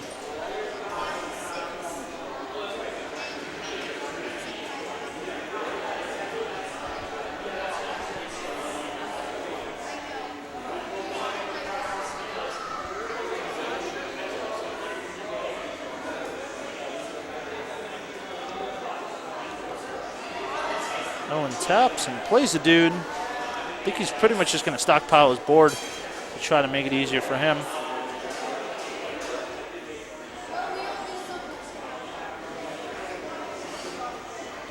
Swings with both of his vigilance dudes. Jump blocks with a token, and it looks like he's probably going to take one. Nope, they're going to trade. Okay, that's interesting. Maybe Phil has a combat trick of some sort, or something to do to go ahead and wipe the board.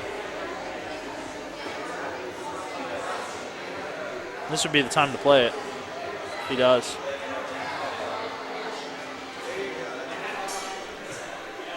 No, he doesn't seem to have it.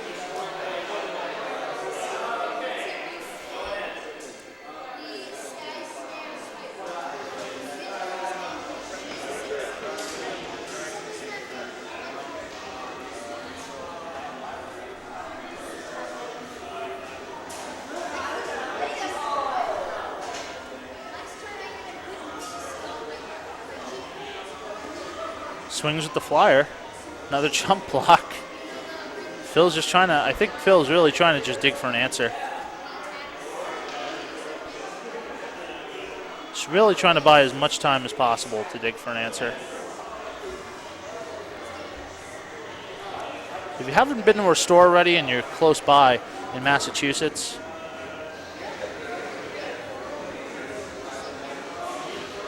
then it's unfortunate that you've never come here. It's a fully stocked arcade that has a full back room for any card games and any board games. So right now they're playing in a special room that's designed for sound-related issues as opposed to the arcade. So it's not really allowed as opposed to just the people who are here. The people who are actually making more noise than the arcades. The arcades are on full blast. You've never been here before. And that is negated. So the card that Owen tried to play, I believe, kills a creature. Moves it from the game. But it didn't get there. Owen's going to keep playing spells. And there's another. Let's see what he can do.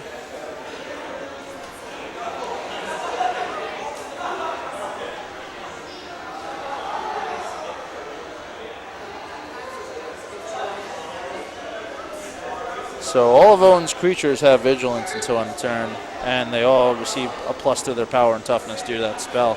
Owen's going for lethal here, or at least close to it.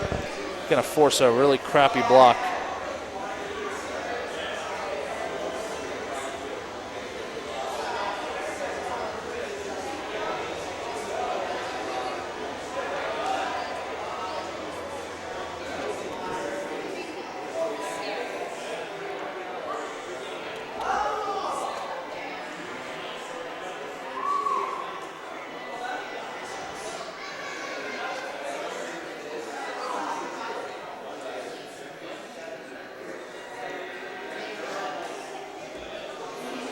So it looks like Owen really forced a terrible block. Phil lost his entire board. He's got the goggles, the Pyromancer's goggles. So Phil could draw something, make a copy of it, and do some really devastating work. Let's see what he's going to do here. 4 or 5.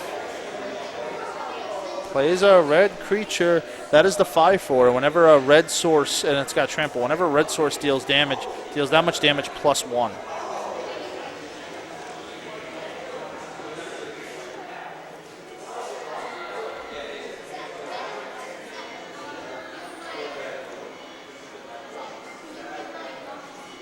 They're chatting for a bit. It's going to be really difficult for Phil to come back in the situation.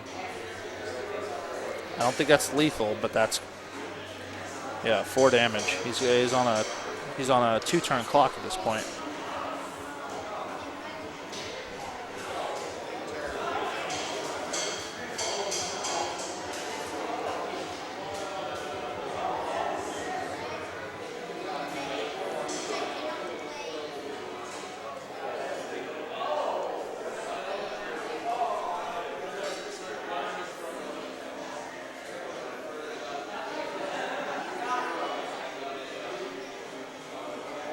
So Phil untaps. He really needs a spell.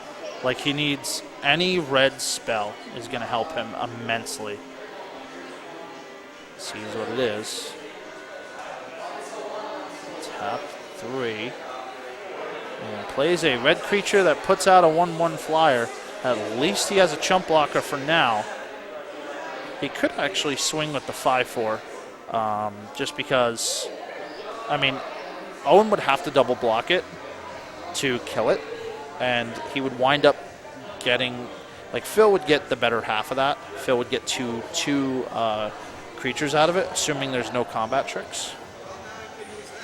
And then he would still have the red creature on the ground to deal. He's going to swing with the 5/4 because he figures, Owen either has to block with the flyer and kill it, which is a stupid idea, or Owen has to block with both creatures, and even then, or waste a combat trick, or chump block it. Either way. And then on top of that, here's the combat trick. Here it is. Oh, that is the Warden. So Owen's going to take the damage, and the creature is exiled from. Is going to be exiled until the Warden goes away. Yikes! That is a no bueno, no good. That is possibly the one thing that he did not want to see. So Owen untaps, and the plus side for Owen is that he has a blocker. Phil can take a small amount of damage, but we'll see what Owen draws here. He's gonna fight a creature and give it play up. That's gonna be I think he picked the wrong creature. Yeah, I think I would have chose the flyer because it would have. He wins anyway, even with swinging. Or no, actually, yeah, he can still block. He would have won if he did that the other way. I'll be right back. Judge call.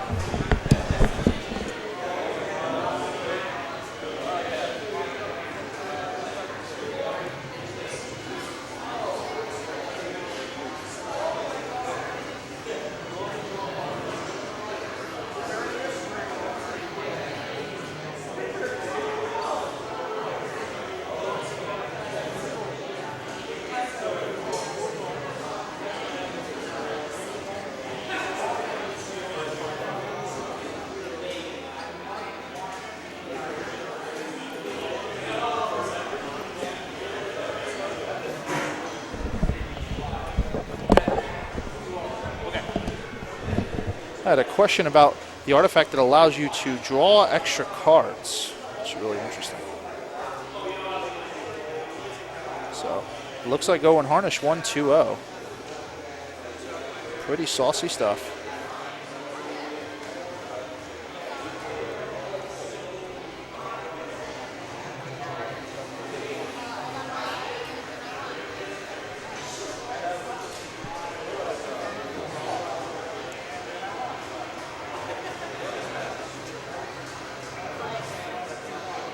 Tom 1-2-0. Alrighty. Sarah, who won?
Owen just came up to me and said, I won 2-0. And I'm like, Owen, it says it.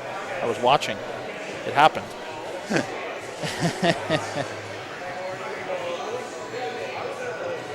It's like, I believe you. So we will be waiting for the next round. It's actually not too far from now. In the meantime, I'll be running around.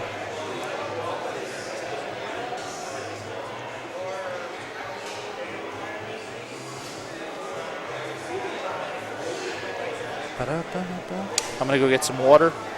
If they do fill out their checklists for today, they're going to get a Mizium Meddler special promo card that was given to us through Wizard of the Coast. Mizium Meddler, you will be getting it July 17th if you participate in the F&M. We have so many, they gave us 100. I don't understand why, but we're going to be giving out some today. They're already stamped for July 17th, but it would be ridiculous to have 100 Mizium Meddlers. Nothing for us to do with them. So we will be giving out Mizium Meddlers if they fill out their checklists. So it's good stuff. So good stuff. So I'll be right back. I'm going to go ahead and grab some water, guys, and I'm going to eat a delicious taco salad because it's a taco salad, guys. Come on. So I will eventually have another commentator. I'm sure once somebody opts out, I'll have another commentator.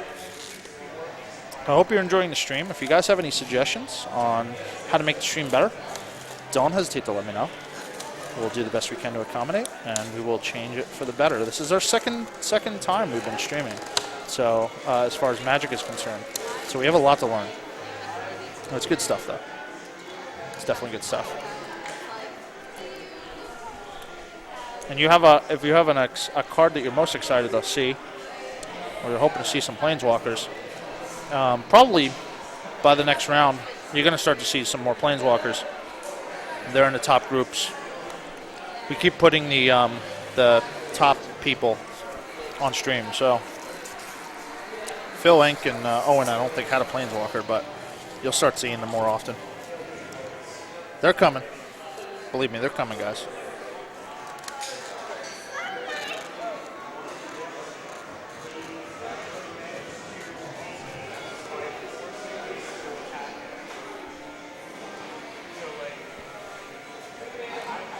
Yeah, Rado, I appreciate that tip, actually. I don't know how they do it, and I have to call some of my friends and ask them. I have a few friends who work for Star City Games and are top people that I can ask them and figure it out.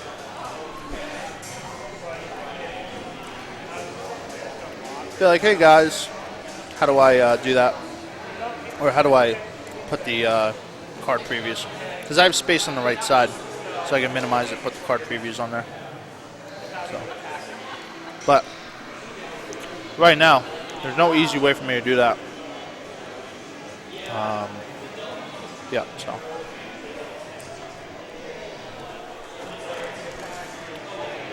I appreciate that, Rado. I don't have any way to see if anybody follows, but I do appreciate anybody checking us out. Usually we do fighting game events and stuff like that, but the stream is going to be more Magic the Gathering oriented on Wednesdays and on certain weekends now. So I'm going to put headset down. I'll be right back. I'll still be answering chat. I'll be watching chat and just sitting down in the meantime while we get ourselves oriented to 10 minutes. You'll hear my 10-minute announcement. So, all right, I'm going to eat, give myself a break. And Nightbot is a thing. I got to figure out how to use it. I don't even use it on my own stream. I have a stream. I have a thing to tell me when somebody's following and when someone makes noises and stuff like that. But it's a little distracting if I do that. So, but yeah, this is kind of a last minute thing, and it's working out even if it's last minute. I'm okay with it. All right, I'm putting us down. I'll be right back. Actually, I'll probably talk while I eat. If anybody has any particular questions. But I'm going to go grab some water. Right back.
Yeah, Rado.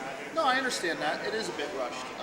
It's rushed because there's going to be graphics for the rounds and stuff like that. And we'll get it situated sooner than later. So it's coming. But it looks professional enough so that I feel good about it.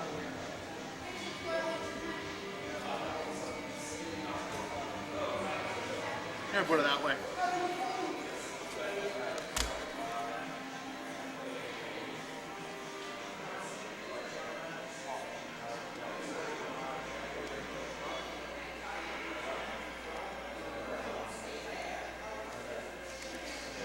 Very hard to offend me. And if you're being a troll, you know, you just get a timeout anyway. But yeah.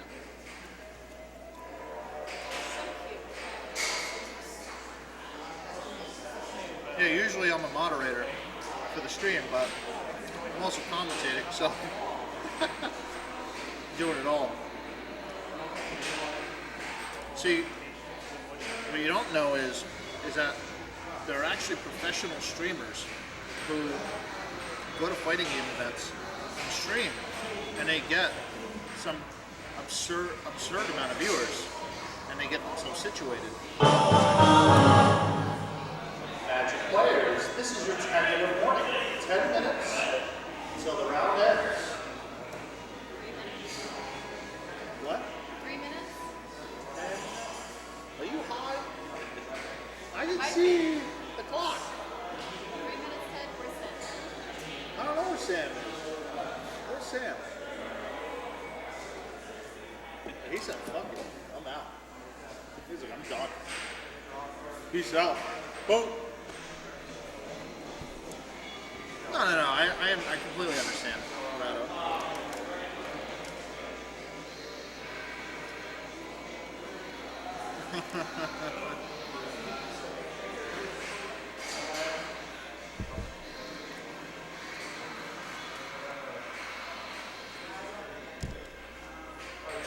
But yeah, there are professional streamers who go to fighting game events and Smash events and get 300, 400, 500 viewers, and it's insanity.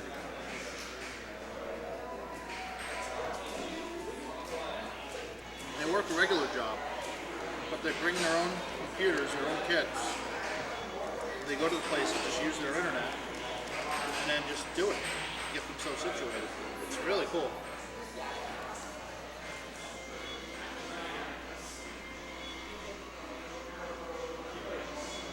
But there's nothing like that in the Magic community.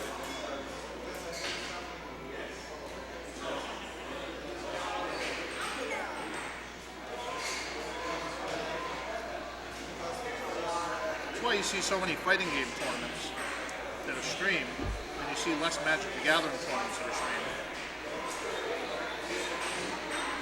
Like preliminary PTQs. For the most part, they're usually not streamed.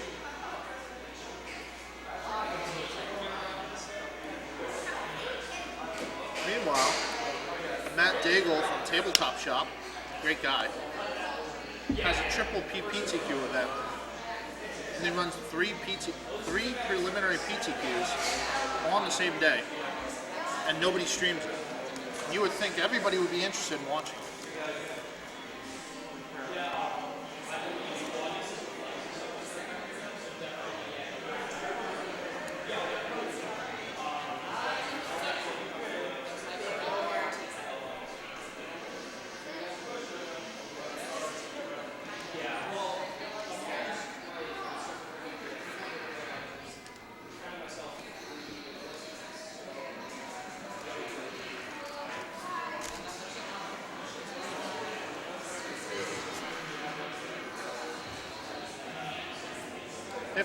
If we start getting subs, which are supposed to eventually, then I'll definitely consider it.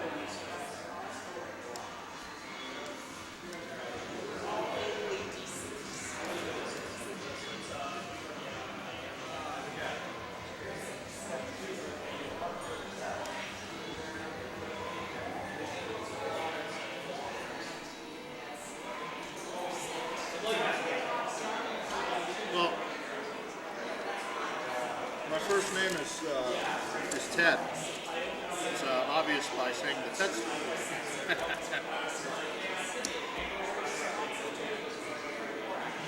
I appreciate that, Rado. Thank you. We have a lot of viewers right now, actually.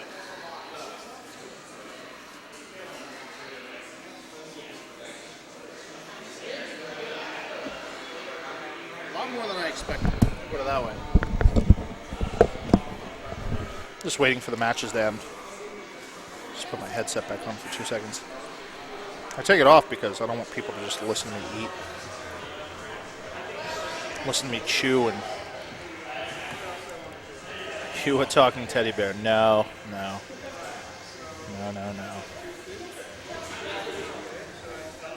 Let's see. So, the problem is I can't find out how many people are actually watching. You can only see how many people.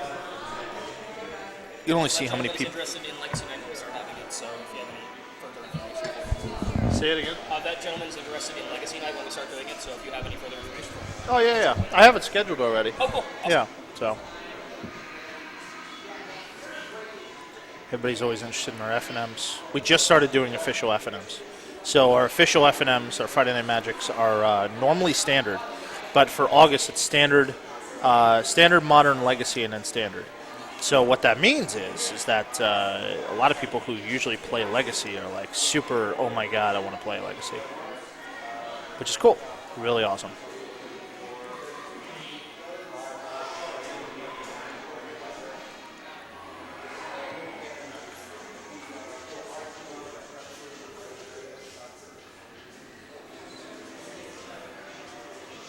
Ba, ba, ba, ba. 4 minutes and 30 seconds. We're rolling. You're a drafter in a brewery, yeah. As far as how well I do in tournaments, I made day 2 in the Star City Games Open in Providence. I went 6-3. I just barely missed day 2 in the Grand Prix at Providence as well. So I play a lot. I play enough.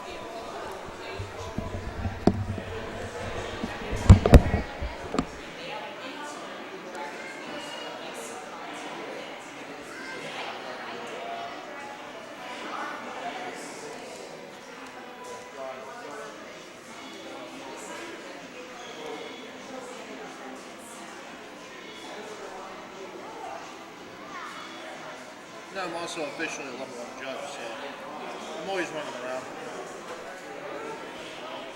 There's 12 people watching right now. They may not all be.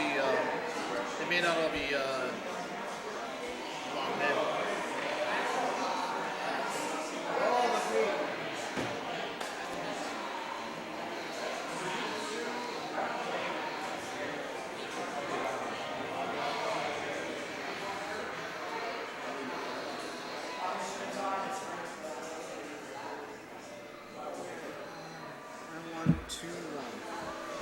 Let me have your last name.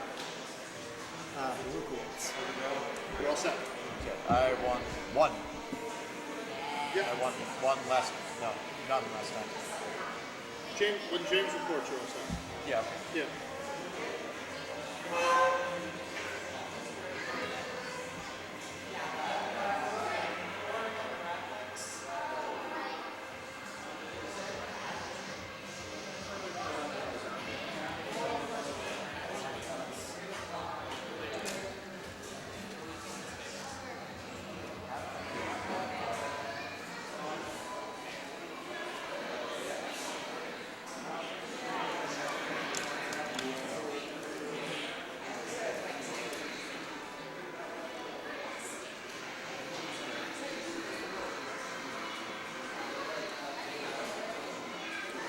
Nini, who won? 2-0? 2-1? Good job.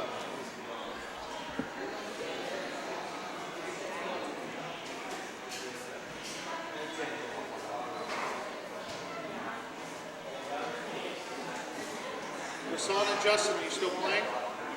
Okay, you have 1 minute and 38 seconds.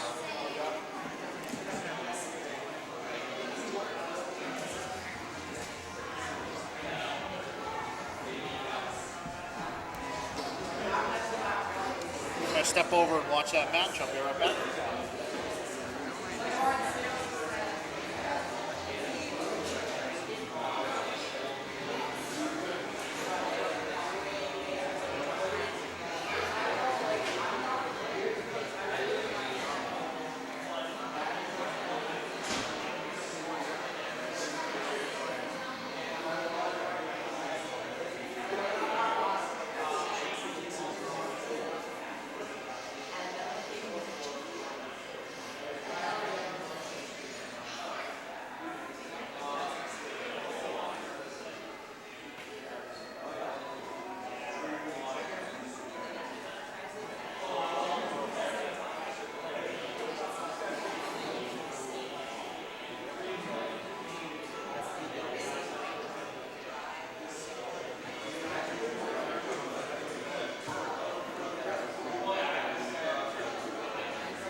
I'm only judging and commentating. If I was also playing, holy God, that would be fucking, that would be all over the place.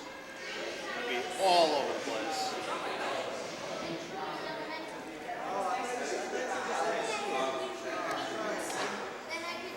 Magic players. Pairings for the next round have been posted. Owen and Tom Kilty, you are the feature match for this round.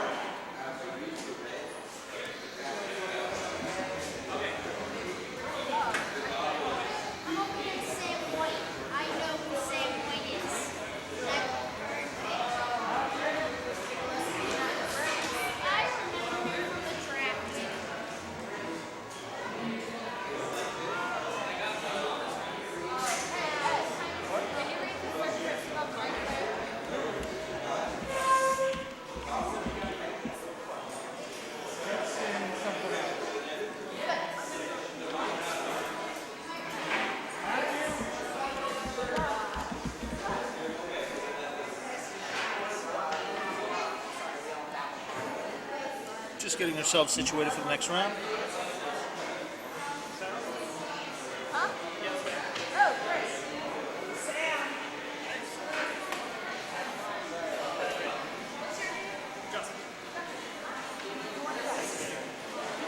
was your Philip. I was hoping because you're like impressed.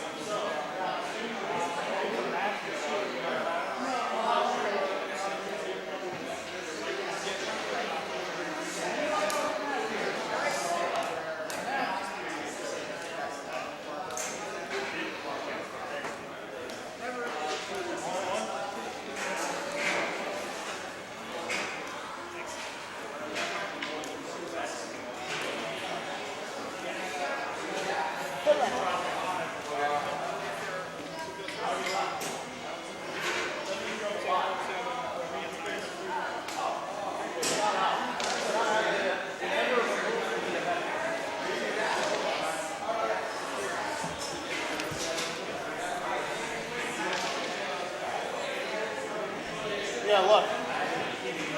When I checked out the results right there. But it means you get a win for this round.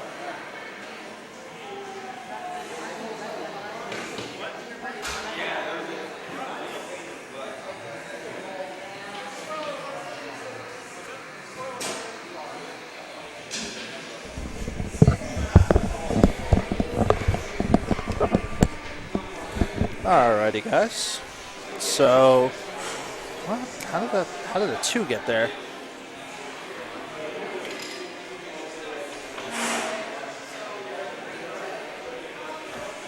Zero. There we go.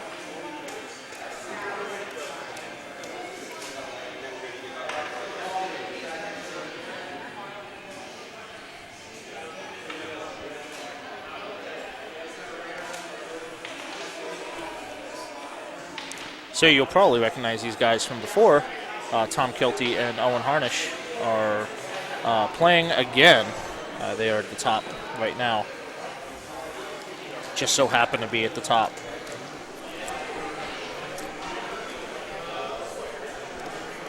As far as undefeateds.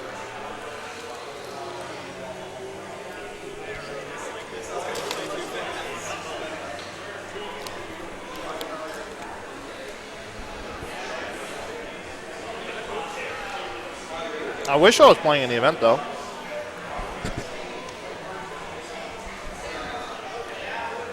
Would have been a lot of fun. But who needs fun when you could judge?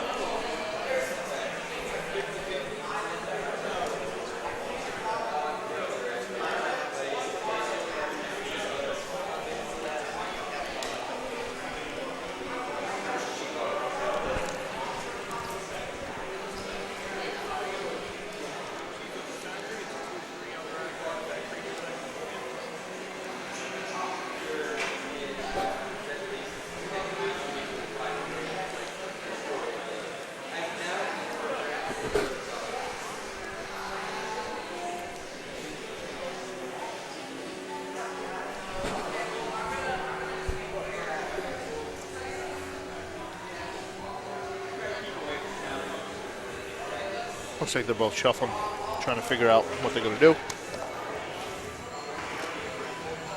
In the meantime, thank you for coming to the stream.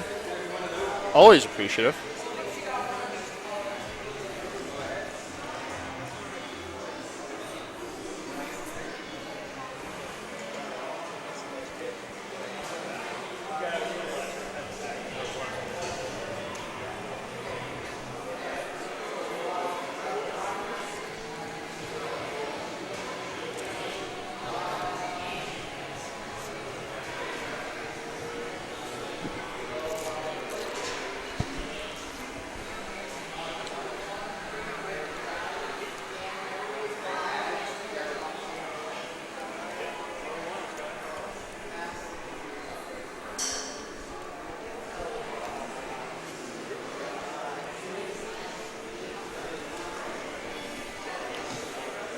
Let me look at the undefeateds.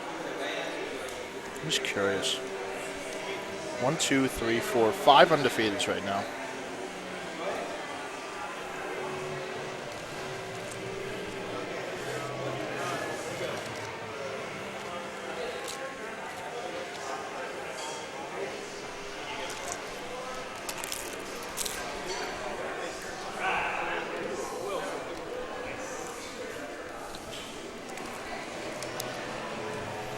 Just waiting for each player to resolve mulligans.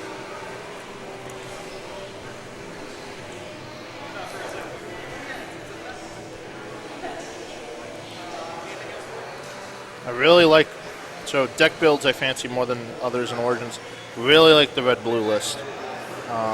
Any of the red-blue Thopter lists. Mono white's really good. Green-black elves have a lot of synergy. The problem is green-black elves kind of require like a hodgepodge of specific cards. And you have to draw them. With a red-blue deck, pretty much just has synergy everything with each other. And allows you to have counter spells as well.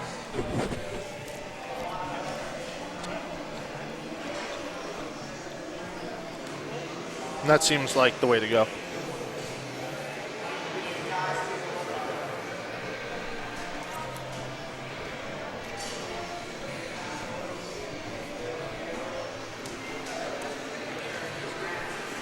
Green-black elves will probably become a thing in Standard. I'm just not sure how soon.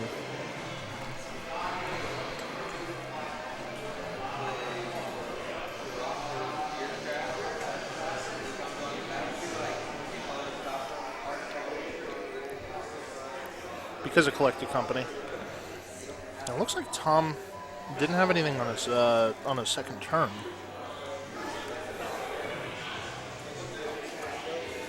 Owen has a demanding lead right now. Hopefully Tom has something to do on his third turn.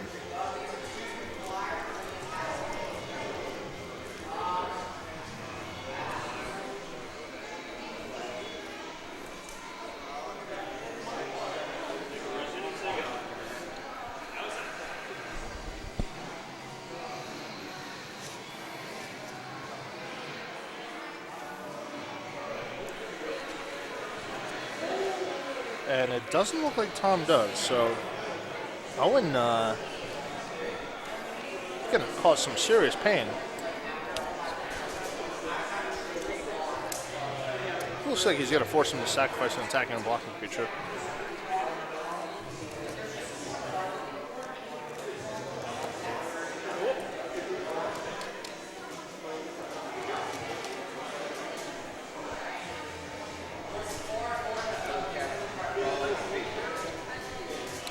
An illegal forest raid party. There you go. 21:54. Wow. So it's like 8 o'clock at night.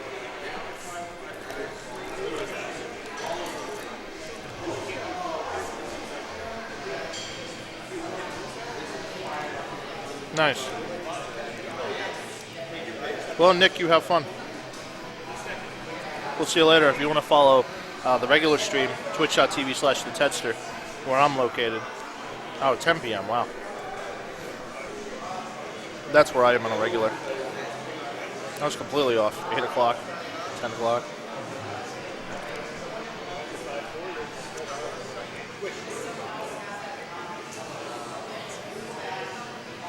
Otherwise, I'll be here every Wednesday. Every Wednesday and on big events.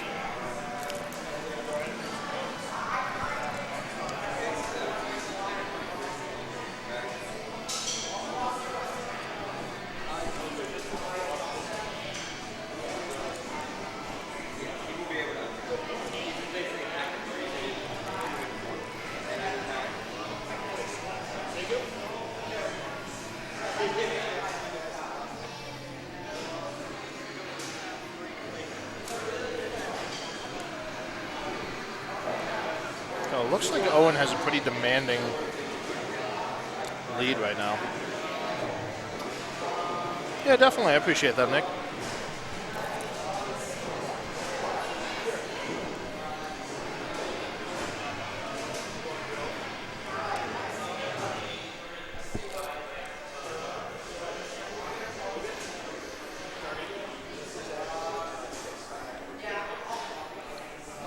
See ya.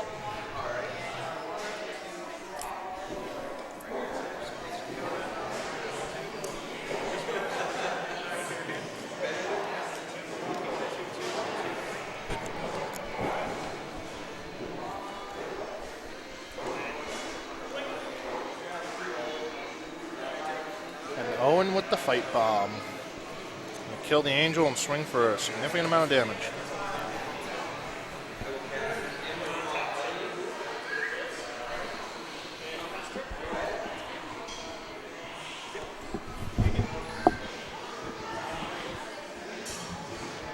Oh yeah.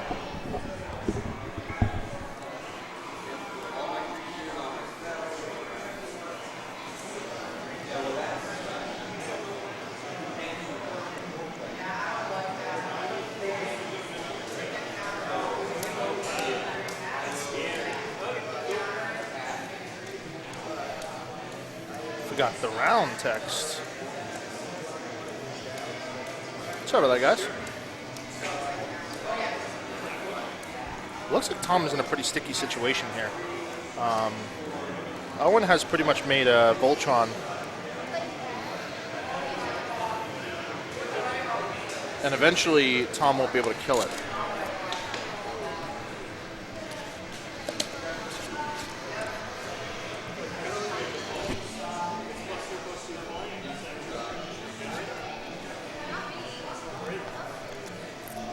Nice.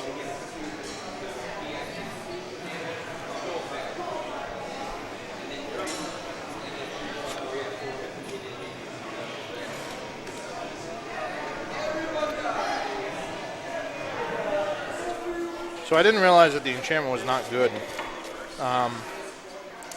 The enchantment on Owen's creature can't attack or block or use activated abilities. It's really bad for him. Sorry about that.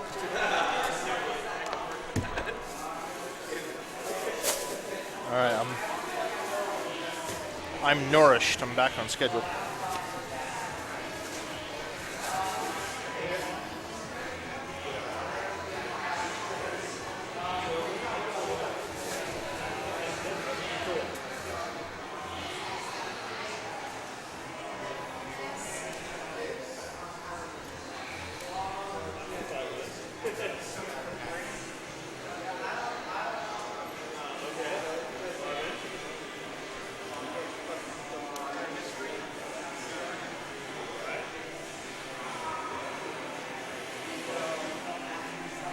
And I'll be right back, guys.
Nice.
I'm back. Sorry about that, guys. A judge question on top of a giveaway.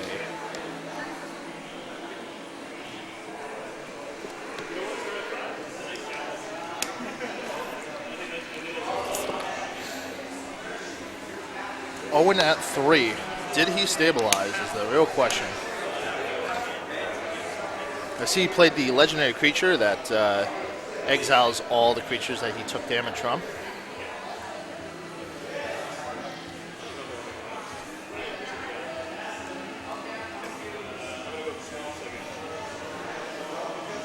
Let's see what he does. And that's the end of that. That is a victory for Owen right there.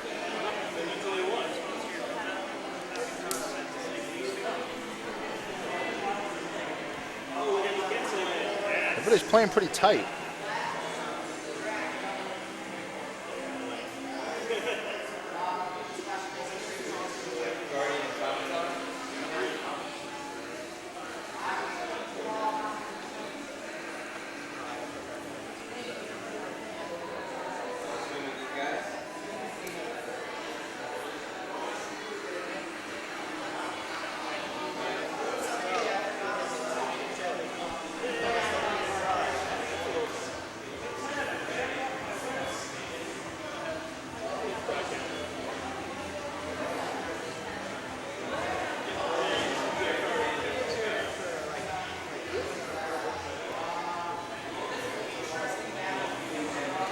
They're getting prepped for game 2.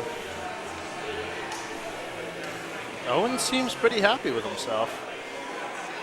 He's probably going to be on the feature match again if he winds up winning. We'll have to see. Depending on tiebreakers. I don't think he's going to be paired down. So I would see him. I would see either him or Tom on it again.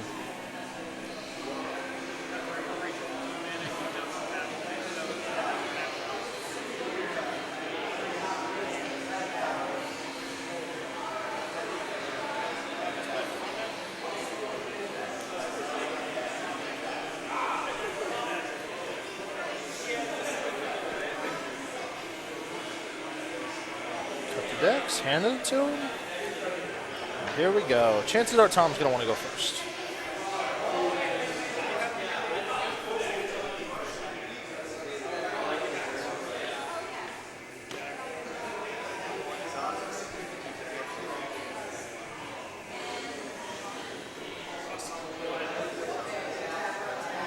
And it looks like Tom and Owen are both get a mulligan. And they're going to go to 6.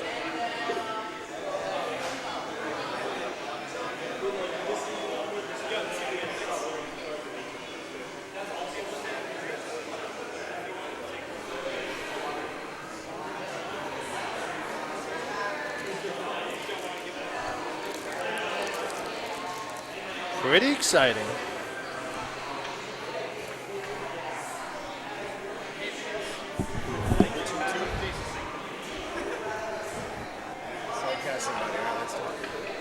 Hold on.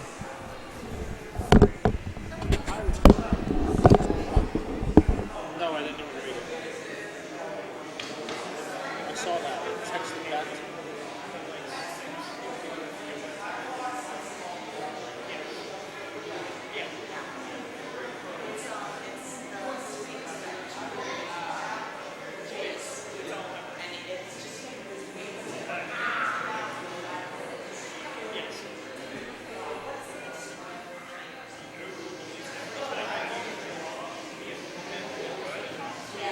Oh, they love this, though.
Alrighty. Sorry about that, guys. Had to have an important conversation. And it looks like... And there it is. Looks like Owen's just getting the hell beat out of him.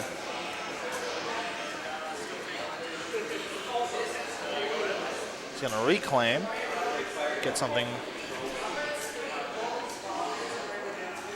And, yeah. That's that.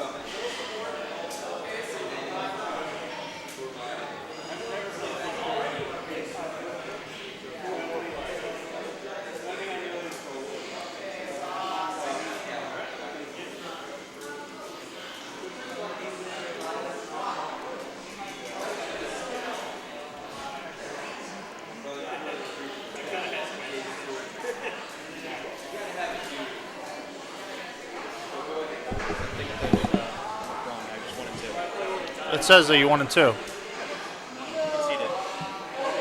Wait, The first game? yeah. Yeah, I was about to kill him. Next half, so conceded. Yeah, look. What does it say? Are you drunk?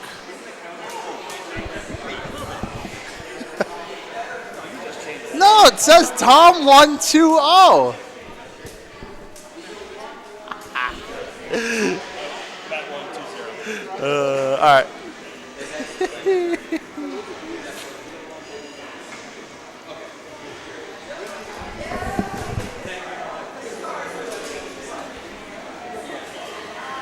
Not 1-2-0.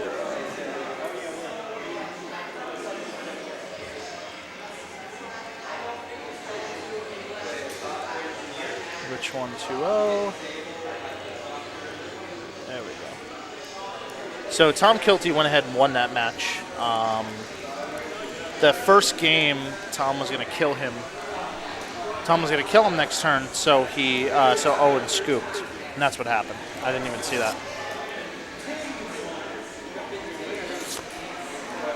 There you go.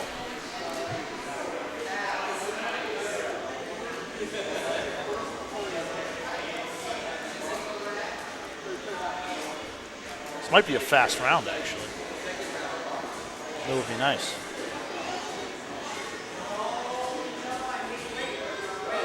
Again, if this is your first time checking everything out, my name is the Tedster, or Ted.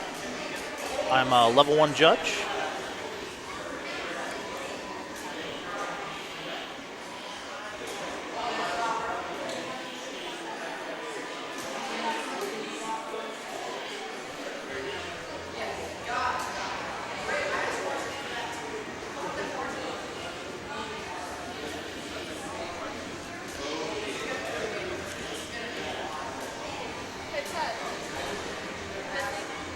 What do you mean, am I busy? Calling you judge? Raise your hand. Call judge. Hey, judge! Oh, I have a judge call. I'll be right back, guys.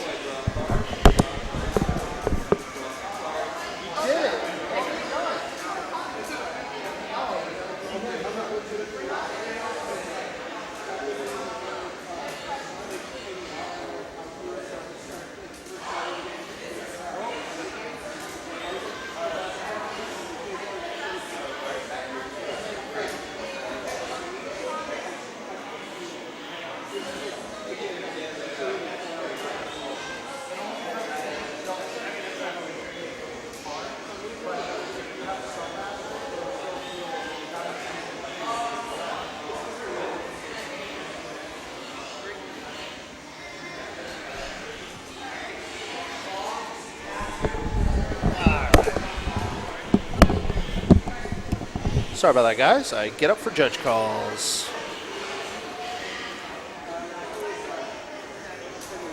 So, experience you need for level 2. So there's a couple different requirements for level 2 judges. The first thing that you need to do to become a level 2 judge is you need there's a lot of stuff. You need to judge big events. I have not had the chance to judge any Grand Prix or any larger events, and the main reason is because I love playing them. It's not because I haven't thought about it. Like when Grand Prix Providence happens, I love going ahead and doing it. Oh, Brian Cito, I was just busting her chops. If it's like a regular who comes to the shop, we bust each other's chops all the time. So she knows, busting her chops, that kind of stuff. What's up? Good. Yeah, I mean, I can't complain, Keep entertained instead of just staring at the walls waiting for somebody to yell judge. Yeah, pretty much. Yeah, just waiting for people to call judge. Call judge, everybody judge. And they've been like fairly interesting matches. Good matches.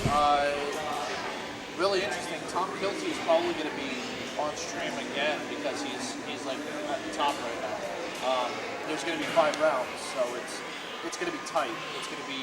It'll be 5 rounds, then prize support, then we're going to head right into the next event in like 15 minutes after.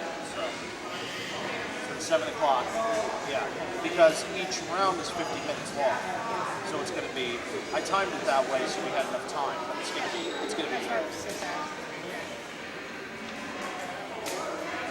But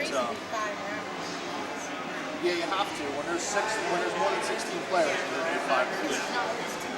Yeah, and then if there's more than 32 players and you have 6 rounds, no. If you would have to schedule it that way. Yeah, it's okay. There's a store that I know of that had 70 players, 70 player pre-release. So they had 7 rounds. 7-round pre-release event. Did they have another one starting somewhere in the middle of that? No, So they just made everybody come at once. that was their midnight. So they had their midnight until 7 a.m. Then they started their first one at 1, the second one at 7. And then they had a midnight. They ran 6 You can't give that events. many. We can. Fair. We can. You can't give that many cards. Yeah, we'll be able to. And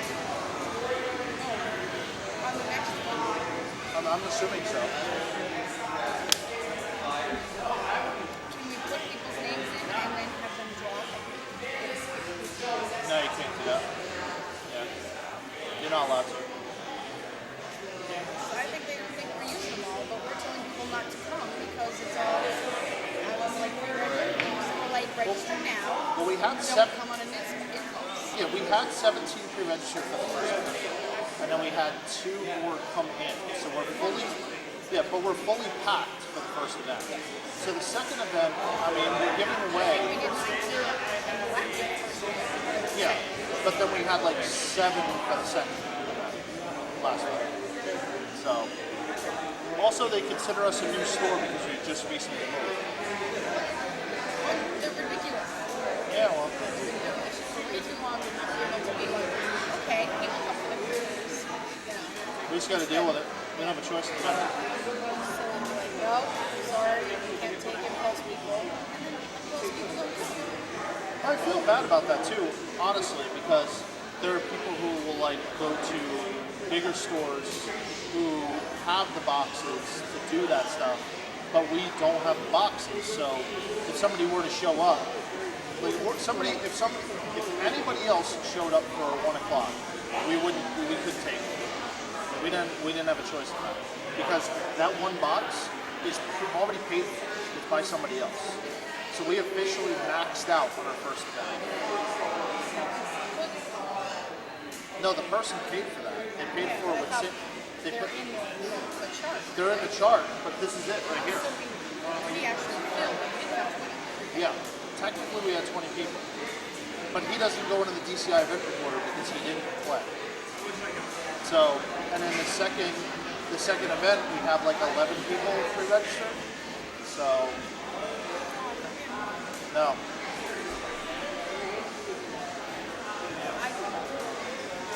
I know we have red and white maybe already sold out, so that's 8. Yeah. I'll have to take a look.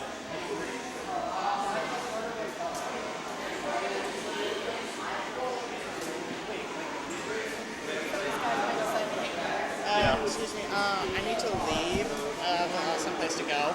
You to leave? Yeah, I know. It's a friend's party, Oh graduation my party. I can't God, miss. Come on. Yeah, I know. I'm s- did you? So let me get your name and information, and I'll drop you in the system. So give me 2 seconds.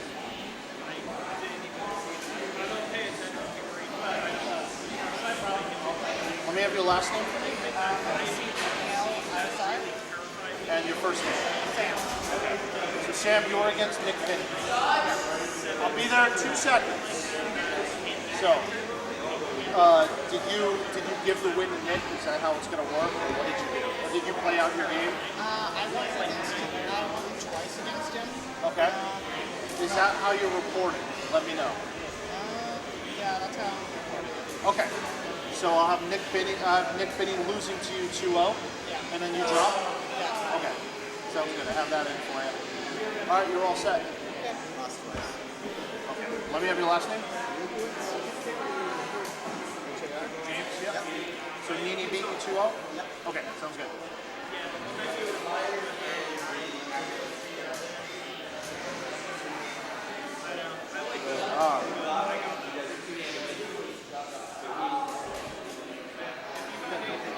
So Nick, wait, Nick, this is the most fucked up thing. This is so good. I'm gonna say this on stream too. This is something you should not do to somebody. It's something that I did, right? No. So the person who played against you beat you 2-0, then he reported it as 2-0, and then he dropped. Yeah, that's right. So he beat you. He said he was going to a party. I'm like, okay, I get it. You're cooler than me. I'm coming. So he beat you, and then he dropped. So it like your brains are an explosion, like just annihilated.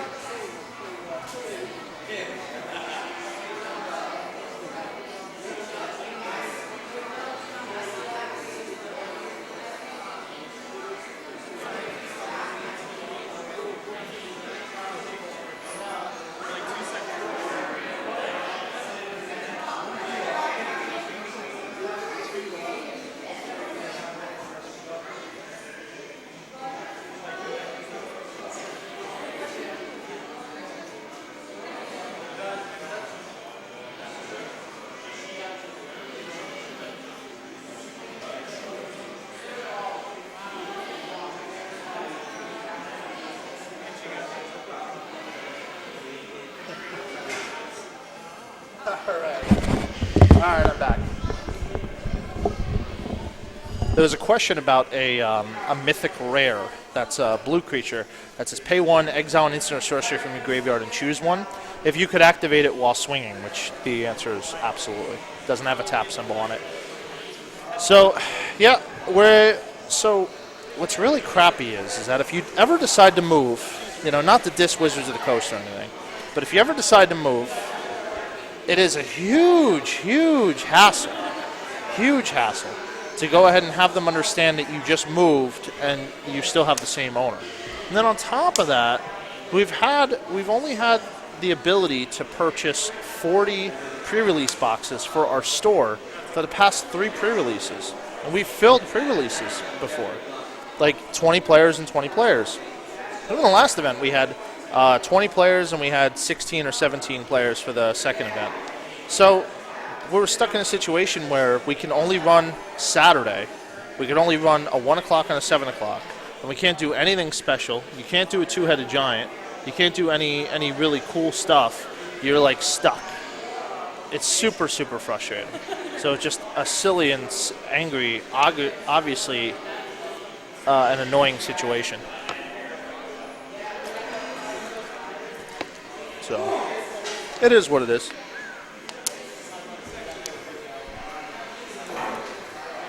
But hopefully, for the next pre-release, we will have the ability to have more than 20 boxes, or more than 40 boxes, 20 for each event. And in that case, then, it works out. It's best. So, if you guys ever want to say anything to me at all on chat, don't hesitate to go ahead and let me know. You can absolutely say anything to me, and I can respond to you and answer any questions, answer anything that's going on. don't hesitate to just let me know. Give me a shout, give me a heads up if you think that there's something that I can do differently. This is the second event that we have streamed Magic the Gathering, so it's a lot of fun. We're trying to do the best we can with what we have. So don't hesitate to let me know. We'll be starting the next round shortly. We don't have a lot of people who are waiting on. What I like to call rocking and rolling.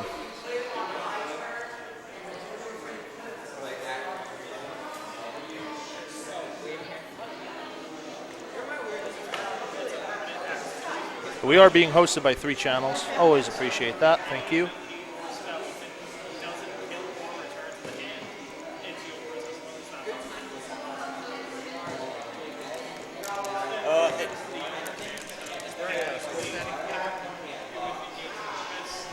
Oh, what?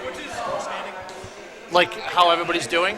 Yeah, I'm going to post. I'm going to actually, when this round ends, I'm going to put the standings up for a good 2 minutes so everybody can see them and see what's going on.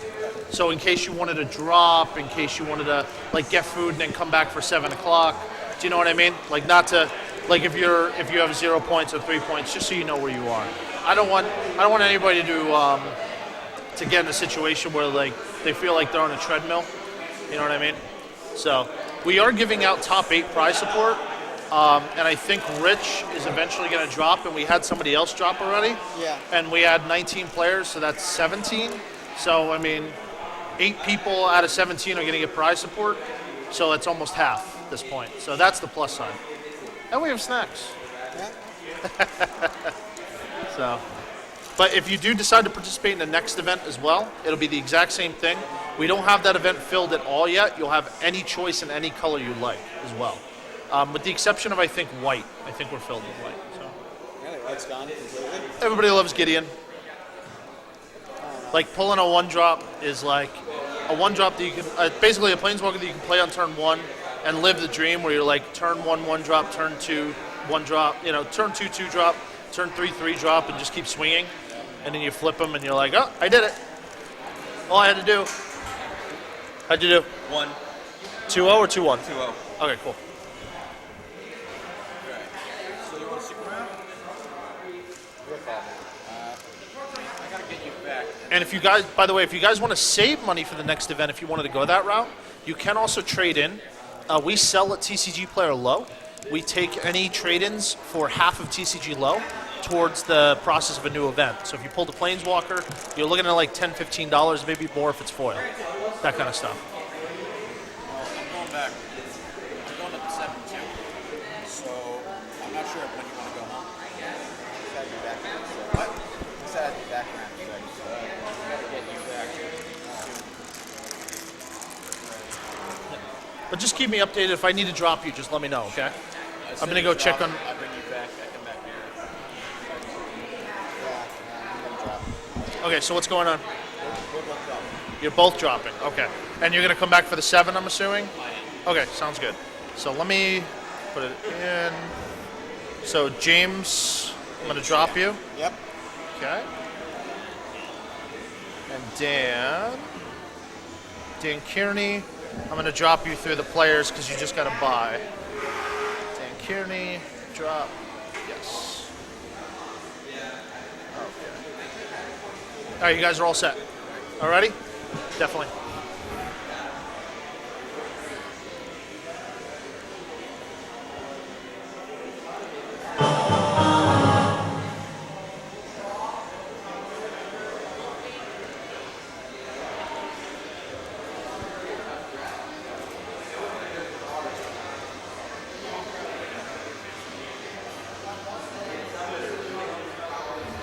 Alrighty, I'm going to check on those games. I'll be right back.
That's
Yikes, that took a long time.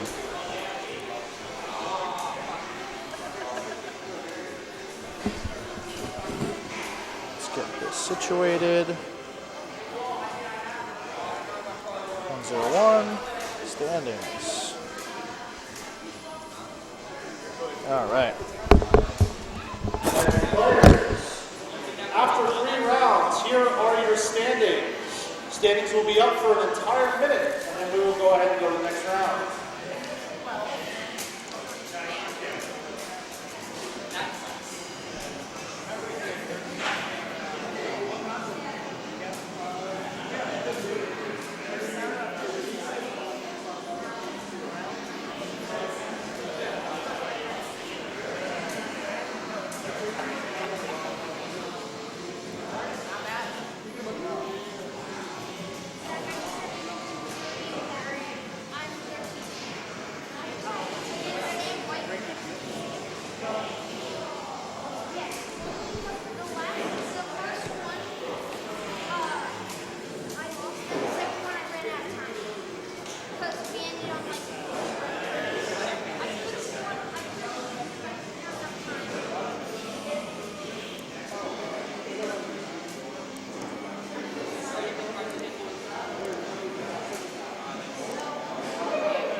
Alrighty, guys.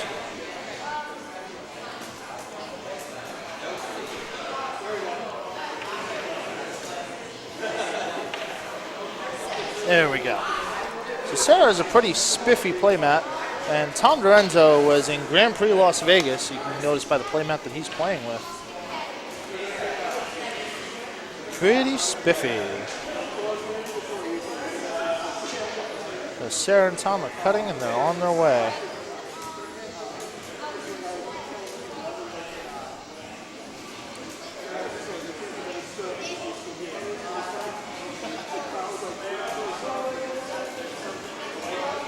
If this is the first time that you've been here on stream, welcome.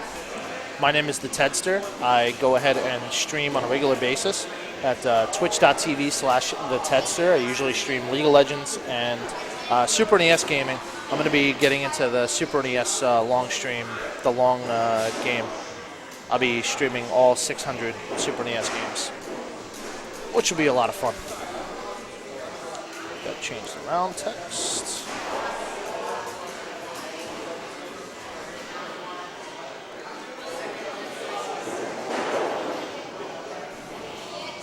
So, believe it or not, Tom and Sarah are regulars at the shop.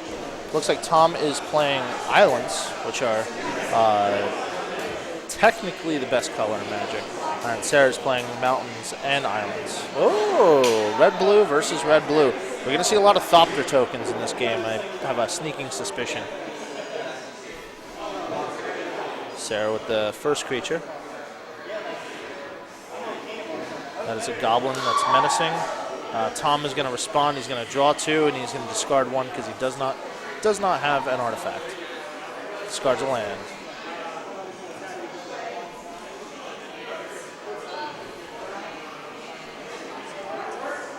Tom with another mountain. 4 lands in play.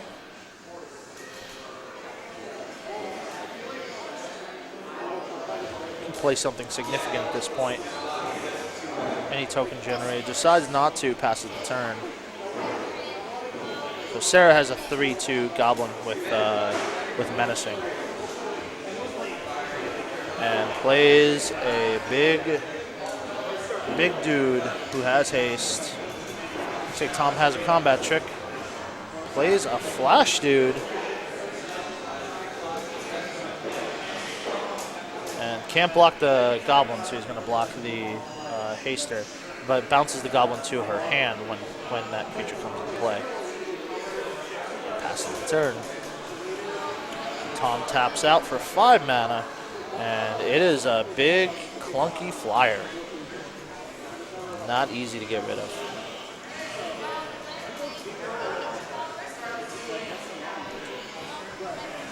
He's got flying and prowess. 3/3s with flying and prowess are pretty difficult to deal with, pretty much on any circumstance. And Sarah plays a big, fat beast of her own. Passes the turn back. This point, most players, or both players, have not really taken any ground anywhere. Prowess Trigger puts out 2 1/1s with Dragon Fodder and swings for 4. No blocks, gonna take 4.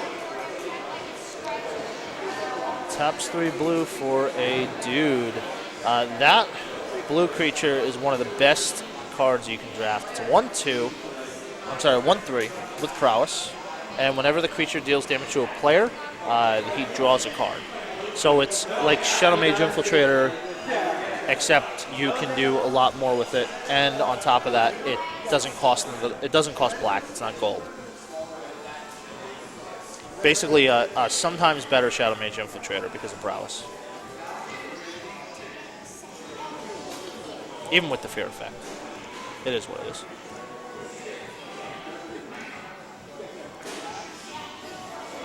Sarah contemplating what she's going to do. She's got four cards in play, mix of stuff that she can play. But Tom has a pretty dominating board state. Even if Sarah decided to attack and Tom decided not to block, he would, unblocked and unchecked, Sarah would take for 6 points of damage, and he would draw a card. So he's going to swing anyway. She's going to swing anyway. He chump blocks.